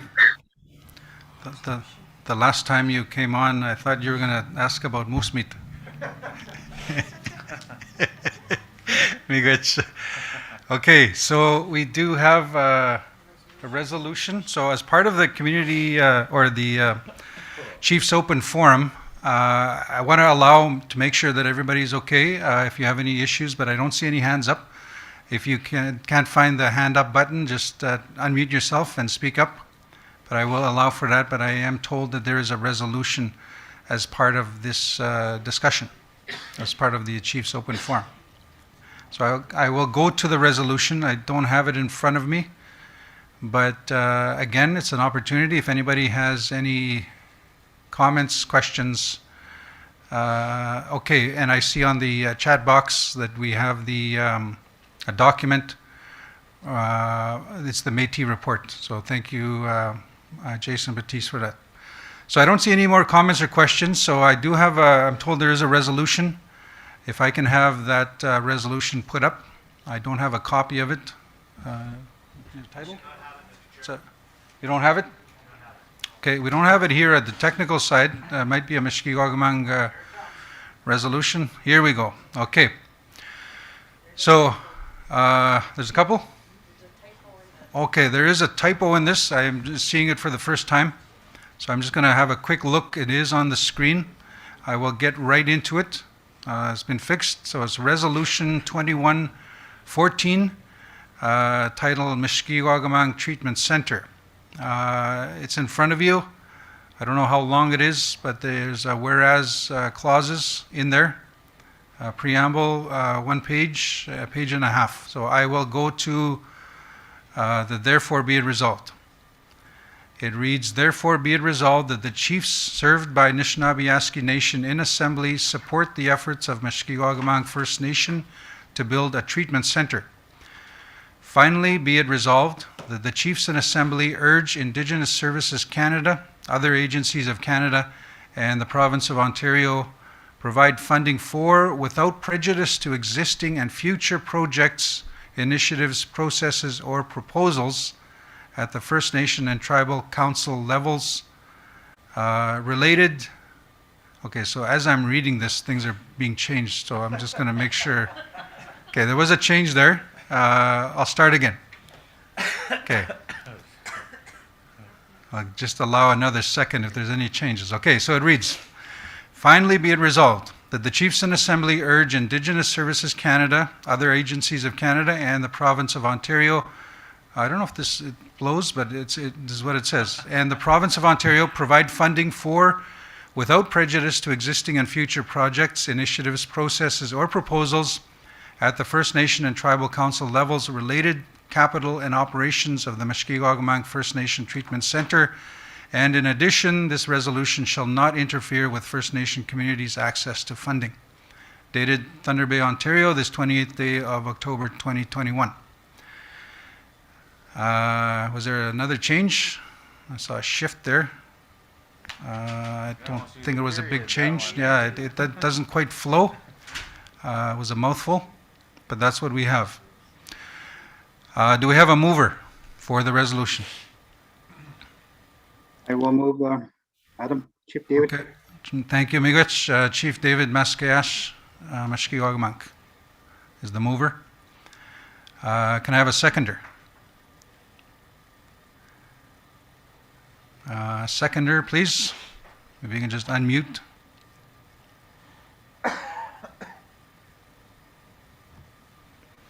If I can have a seconder to the resolution. It's a support resolution for Mushkegowuk in their pursuit for a treatment center. I'll second the motion. Proxy Frank McKay Catholic. Great, Miigwech, Frank McKay. So I'll just get your names typed up. And I want to get some clarification that there was no other change made. If there was, I'd like to go back to it. Was there, did you notice? Okay, I don't think there was any changes made. Okay, they added 2, so it flows now. At the First Nation and Tribal Council levels related to capital and operations of the Mushkegowuk First Nation Treatment Center. Okay, so it was just, they added 1 word, 2. Chief Maskiash, as the mover, any comments? No, I think it looks good. I think we're ready to move ahead with this, considering what Chief Lorraine has said and what Frank McKay has presented earlier. I think it's time to really concentrate on matters that are affecting our youth today. I think we're at the crossroads where we have to band together on this, disease. It's a terrible thing, and it's not only affecting our young, but everybody across the board. But I think what the elder has said when he opened the prayer, we gotta stick together, and this is one of them. It's like Mr. Batista made to this morning, this afternoon with the other issues that are affecting us. We have to stand together, but this is a major thing that are affecting all our kids, all of us. So I think we gotta stand together on this. And we wish to for Frank supporting us. Miigwech, Chief Maskiash. Frank, any comments as the seconder?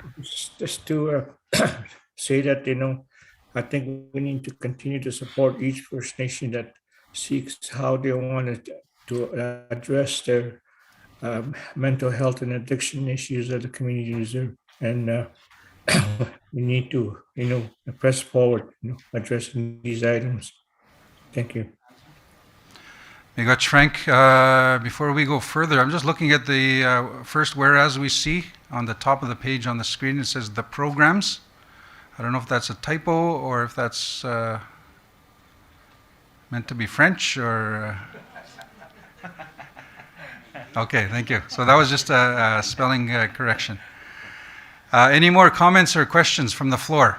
I'd like to open it up. Chiefs, if you have any comments or questions for the resolution.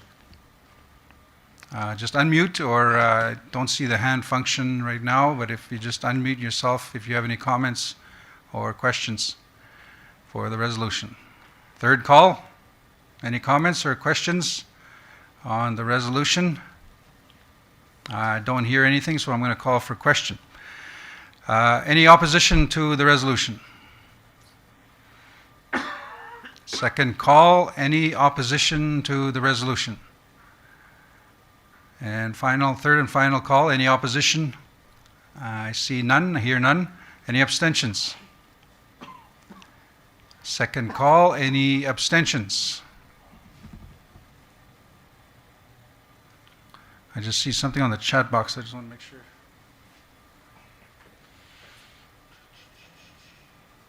No, that's something else. Final call. Any abstentions? I hear none. Resolution is carried. So thank you very much. Miigwech. We're still in the Chiefs Forum. Final opportunity. Any Chiefs? I know there was somebody on the phone that maybe had their hand up earlier. Just unmute yourself, *6, if you would like to speak. Any final comments? Is that Chief Kahigamak? Hello?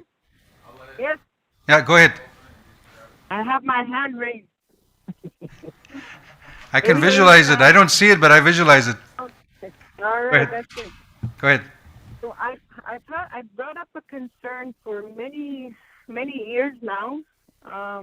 And again, I was reminded last night, is our medical transportation. I don't know what NAN is doing to address the waiting times for our medical patients traveling in and out of Sulaco, Thunder Bay, and especially Winnipeg.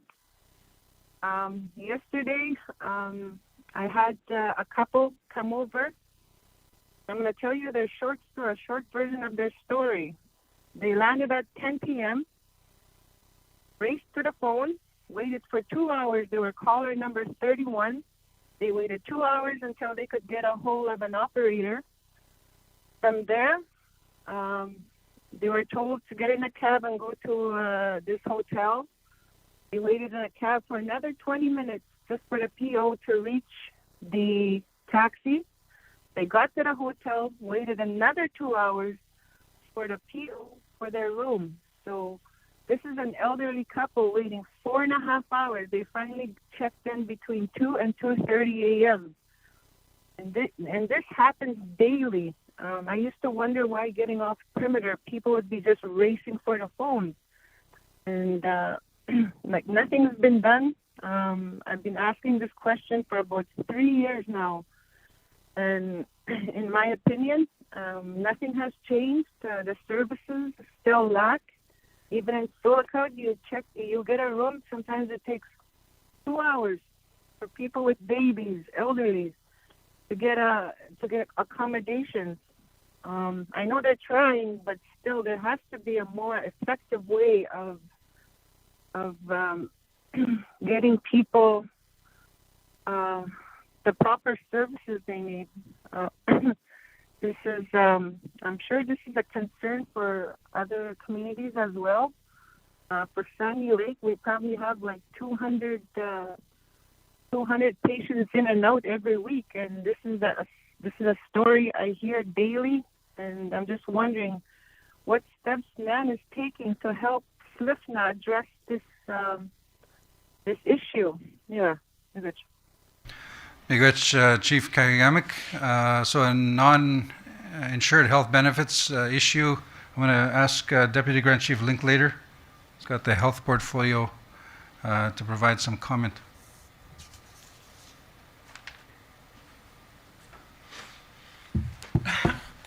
Thank you, Chief Dolores, for the question. We've actually met with SLIFNA Council of Chiefs there a couple of weeks ago. Met with them yesterday with their board. NAHB travel is actually something that we're going to bring up. We do have meetings planned within the next week or so with FINIB and ISK, and to me it's unacceptable, the wait times. I mean, I think one of the things that we really have to work together on is how do we improve the system and help our providers to support them in any way. But it's tough. I mean, when I came up yesterday, I told them that I actually got medevac 10 times in my life, and I know how that feels on the other end as a patient, and it's something that's on our radar, and hopefully we could rectify positions. Some of the conditions of our people as they travel. Unfortunately, I mean, we still got to go to these major centers to access services, and it's tough, but I can honestly tell you that we are working on it, and hopefully we can help improve the situation for all NAN membership wherever they reside. So.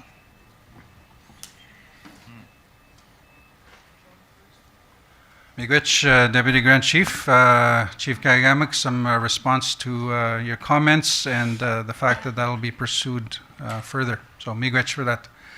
Any other chiefs? Final opportunity if you have any discussion points or any matters you'd like to raise at the Assembly. Okay, so I don't see any, I don't hear anything. So that concludes this portion of the agenda. Thank you very much. I'm going to turn it over to Connie to start the closing for the Assembly.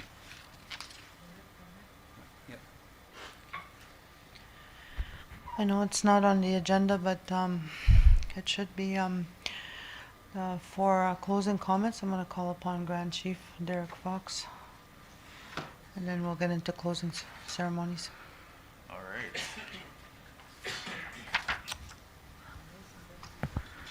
Thank you, everyone. Thank you to our awesome co-chairs. I know Cassandra is her first time, and she did good. And Cassandra and I have a good history. We've worked together, and she's been helpful with the young people of NAN, and we've hunted together, part of our youth hunting group, and it's good to see her a part of this circle. So before I proceed, you're probably wondering why I'm wearing a mask all day. I got a bit of a cold there. I didn't want to pass it along to any of my colleagues, and it was either stay at home without a mask or wear one all day, and I chose the latter, and I'm happy to be here and addressing the chiefs. And I'm going to go through some of my notes here, just on some of the work I've been doing at the Grand Chief's office and executive, and some overall broad remarks. First of all, just off the fresh of off the top of my mind, we met with Patty Haidu. This was the day before she got appointed as our new ISK minister, and I can recall talking to her about the work ahead, and she kind of hinted at the thought that we'd be working closer together, and I had this hunch that she would be appointed in that position. So we talked immediately after. I believe it was yesterday. We had a good chat, and she's extremely excited to work with NAN. She's been very passionate about the First Nations people of Canada, but more so like in the north, and she knows Thunder Bay and the north better than most of her colleagues in Ottawa. So she's expressed that she's excited to work with the NAN chiefs, the people of NAN, and I'm hopeful that we can get lots of work done together. We as a NAN with Minister Patty Haidu and her team, and of course the Prime Minister. Some work in the Grand Chief's office, infrastructure work in the communities. I'd like to highlight the Youth Hub Housing Pilot Project. It's a $7 million pilot project that will be transformational for our youth living on reserve. Upgrades to airports. We continue to advocate for this. As we all know, they need to be maintained, that our airports need advocacy. They're the lifeline to many of our people, the gateway to the north. And we've heard stories about people needing those airports to be run smoothly and properly. We've heard issues with the ability to land. You know, there's types of gear and radar that could be provided to the NAN airports to help reduce the flyovers or reduce medevacs not being able to land. Why have those not been implemented? Why have those not been provided? That's a question that needs answers. That's advocacy that NAN is currently engaged in. Climate change, as you know, I had expressed this passionately in my campaign to become Grand Chief, and it hasn't veered. It's been a continued driving force in our office, and we've already been working on the emergency response. We've had a couple meetings with both levels of government. I know Matt Hopp was there from Independent First Nations. Excuse me. And he's been very helpful with his experience with Pekanjigam and some of the communities he helped evacuate last year. So we're getting started. I know that we had proposed that that we have something done earlier this year, that we're not scrambling come June or July should there be an overabundance of fires. Or I shouldn't say should, it's likely. And with climate change getting worse, I think that we need to be more prepared. So we are working on that. And then there's a big commitment to travel to our NAN communities. As I said, we're still very much in this pandemic, very much in the middle of COVID, and that we want to do so at a good pace, be extremely safe, cautious, and even for myself, I just want to be sure that we don't bring anything to the communities that could endanger their lives. And that brings me to some of the issues that are at the top of my head when it comes to COVID. I know that Casablanca and some of the other communities have reached out to us about the October 30th deadline. And if you're listening, we are working on it. I did send a letter to previous Minister Mark Miller of Indigenous Affairs and just expressing that issue with having to get vaccinated and not being able to travel. And I know that there's a lot of work going into the unvaccinated people. Sorry. And so that work continues. We will continue to advocate.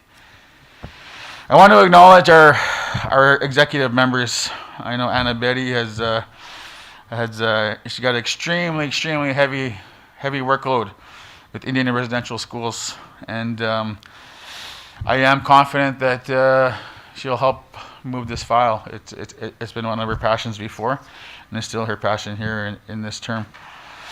Deputy Grand Chief Linklater has a big growing energy for all his files. He's been hitting the ground running there with health. I said to him jokingly he was taking all my staff, and we had a good laugh there because he's got a lot of good work going. He's as he mentioned, he's met with SLIFNA and many of the health organizations throughout the territory, even in Timmins. I think they were just in Timmins last week. And in closing, we need to remember the original purpose of NAN, which is why we're all here. I know Chief Nakaji talked about, that something needs to happen, and maybe there's room there for us as leaders, as chiefs, to make a stand, take a stand, make that declaration. Maybe, back to what Andy Rickard envisioned when he helped create NAN. And I've heard from elders talk about this these seventh fire teachings, and we're just in this crucial time in which our young people are there's a shift in leadership at NAN and throughout our country with our young people who are coming into their own. So I think if there's a time to do it, it's probably now, and that's something that I would definitely be interested in, coming from the chiefs and leaders of NAN, saying that this is our territory. These are our homelands.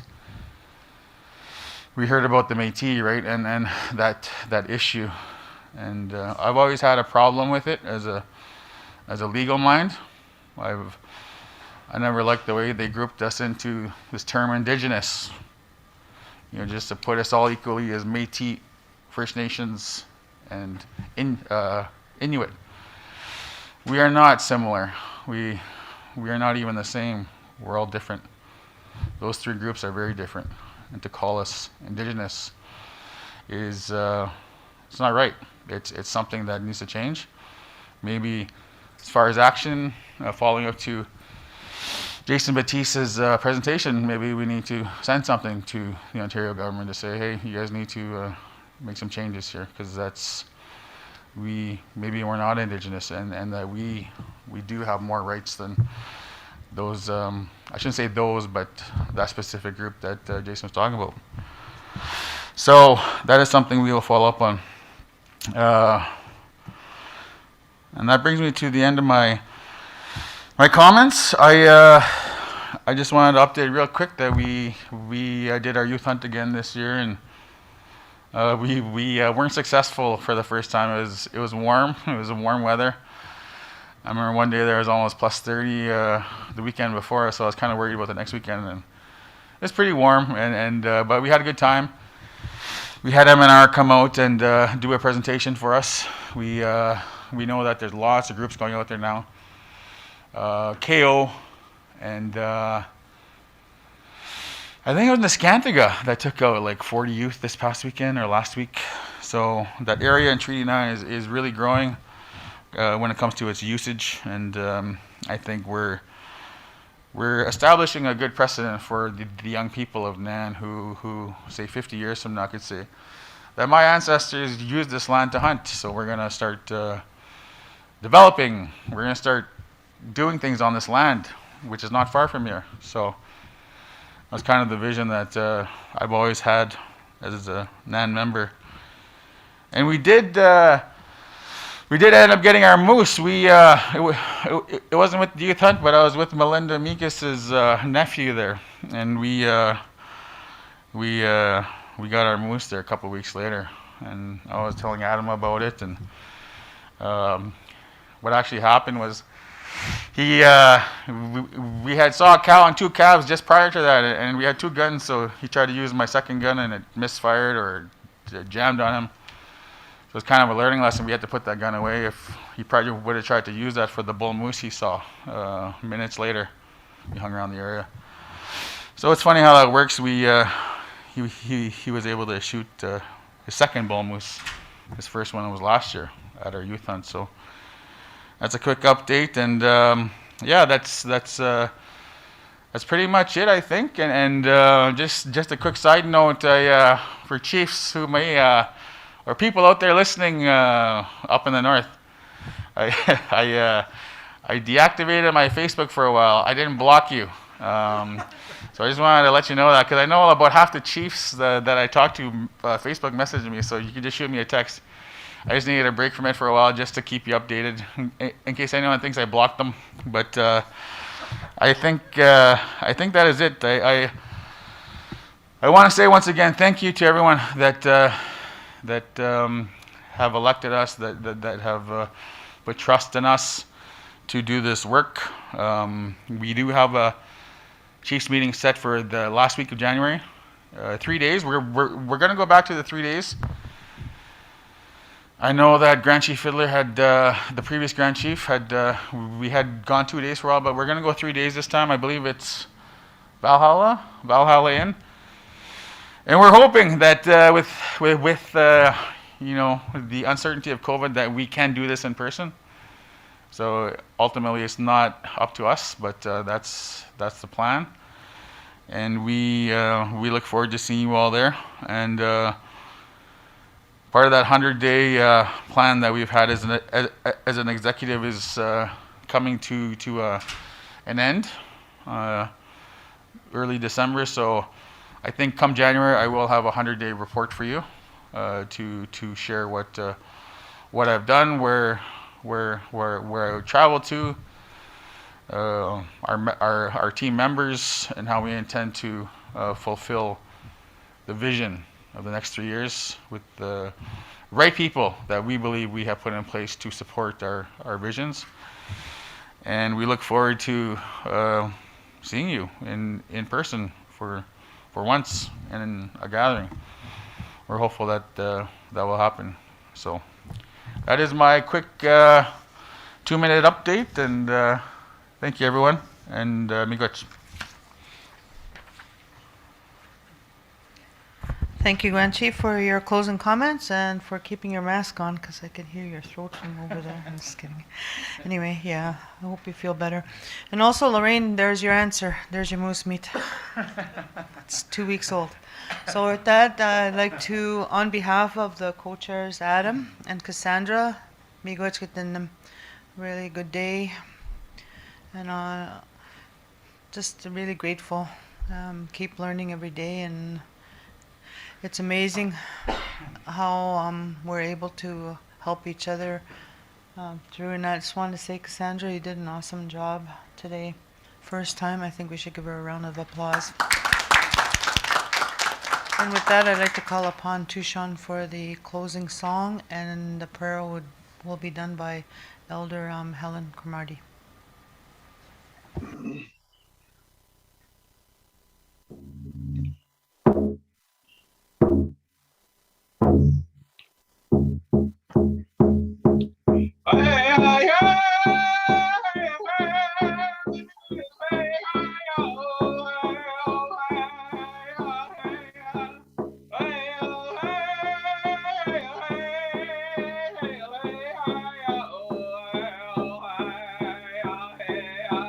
Hey,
Good.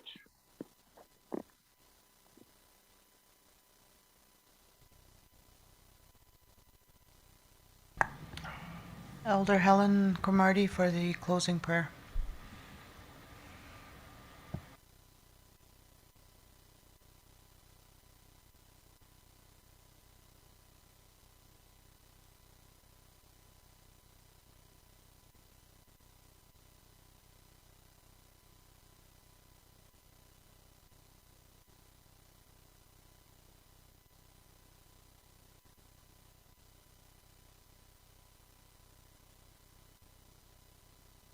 Okay, Helen, your thing said it says on mute, so if you can unmute yourself for the closing prayer.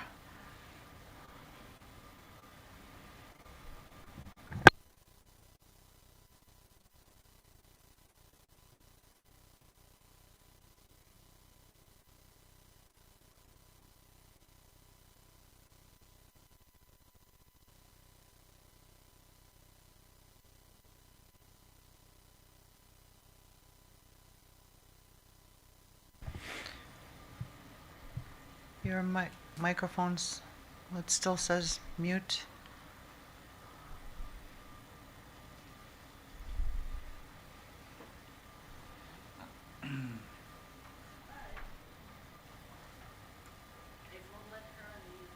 Oh, really?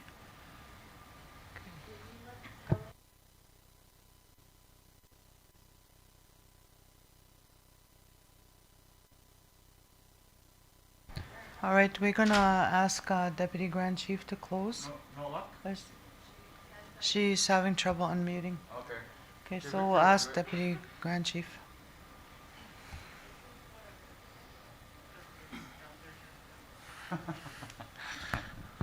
I got enough white hair, I think, to be an elder anyway, just for a few minutes. Let's pray. Heavenly Father, we thank you, Lord, for such a good meeting today, all the voices we've heard throughout our nations. We have many struggles and many challenges ahead. Give us the strength and the wisdom as we fight for our people and fight for our land. We ask special prayer for many of our nations that are grieving and hurting. Many of us suffered loss. Many of them are at funerals. We think about Ireland and Cat Lake and the other communities that are actually going through funerals even as we speak, that you would just be with those families and those communities. And we think about all our young people and our people that are struggling with addictions, that deliverance would come and healing would come to a point where that they would be delivered completely. And we thank you for this opportunity today in our time and all the words that were shared, and we cherish it. And we ask this in Jesus' name. Amen.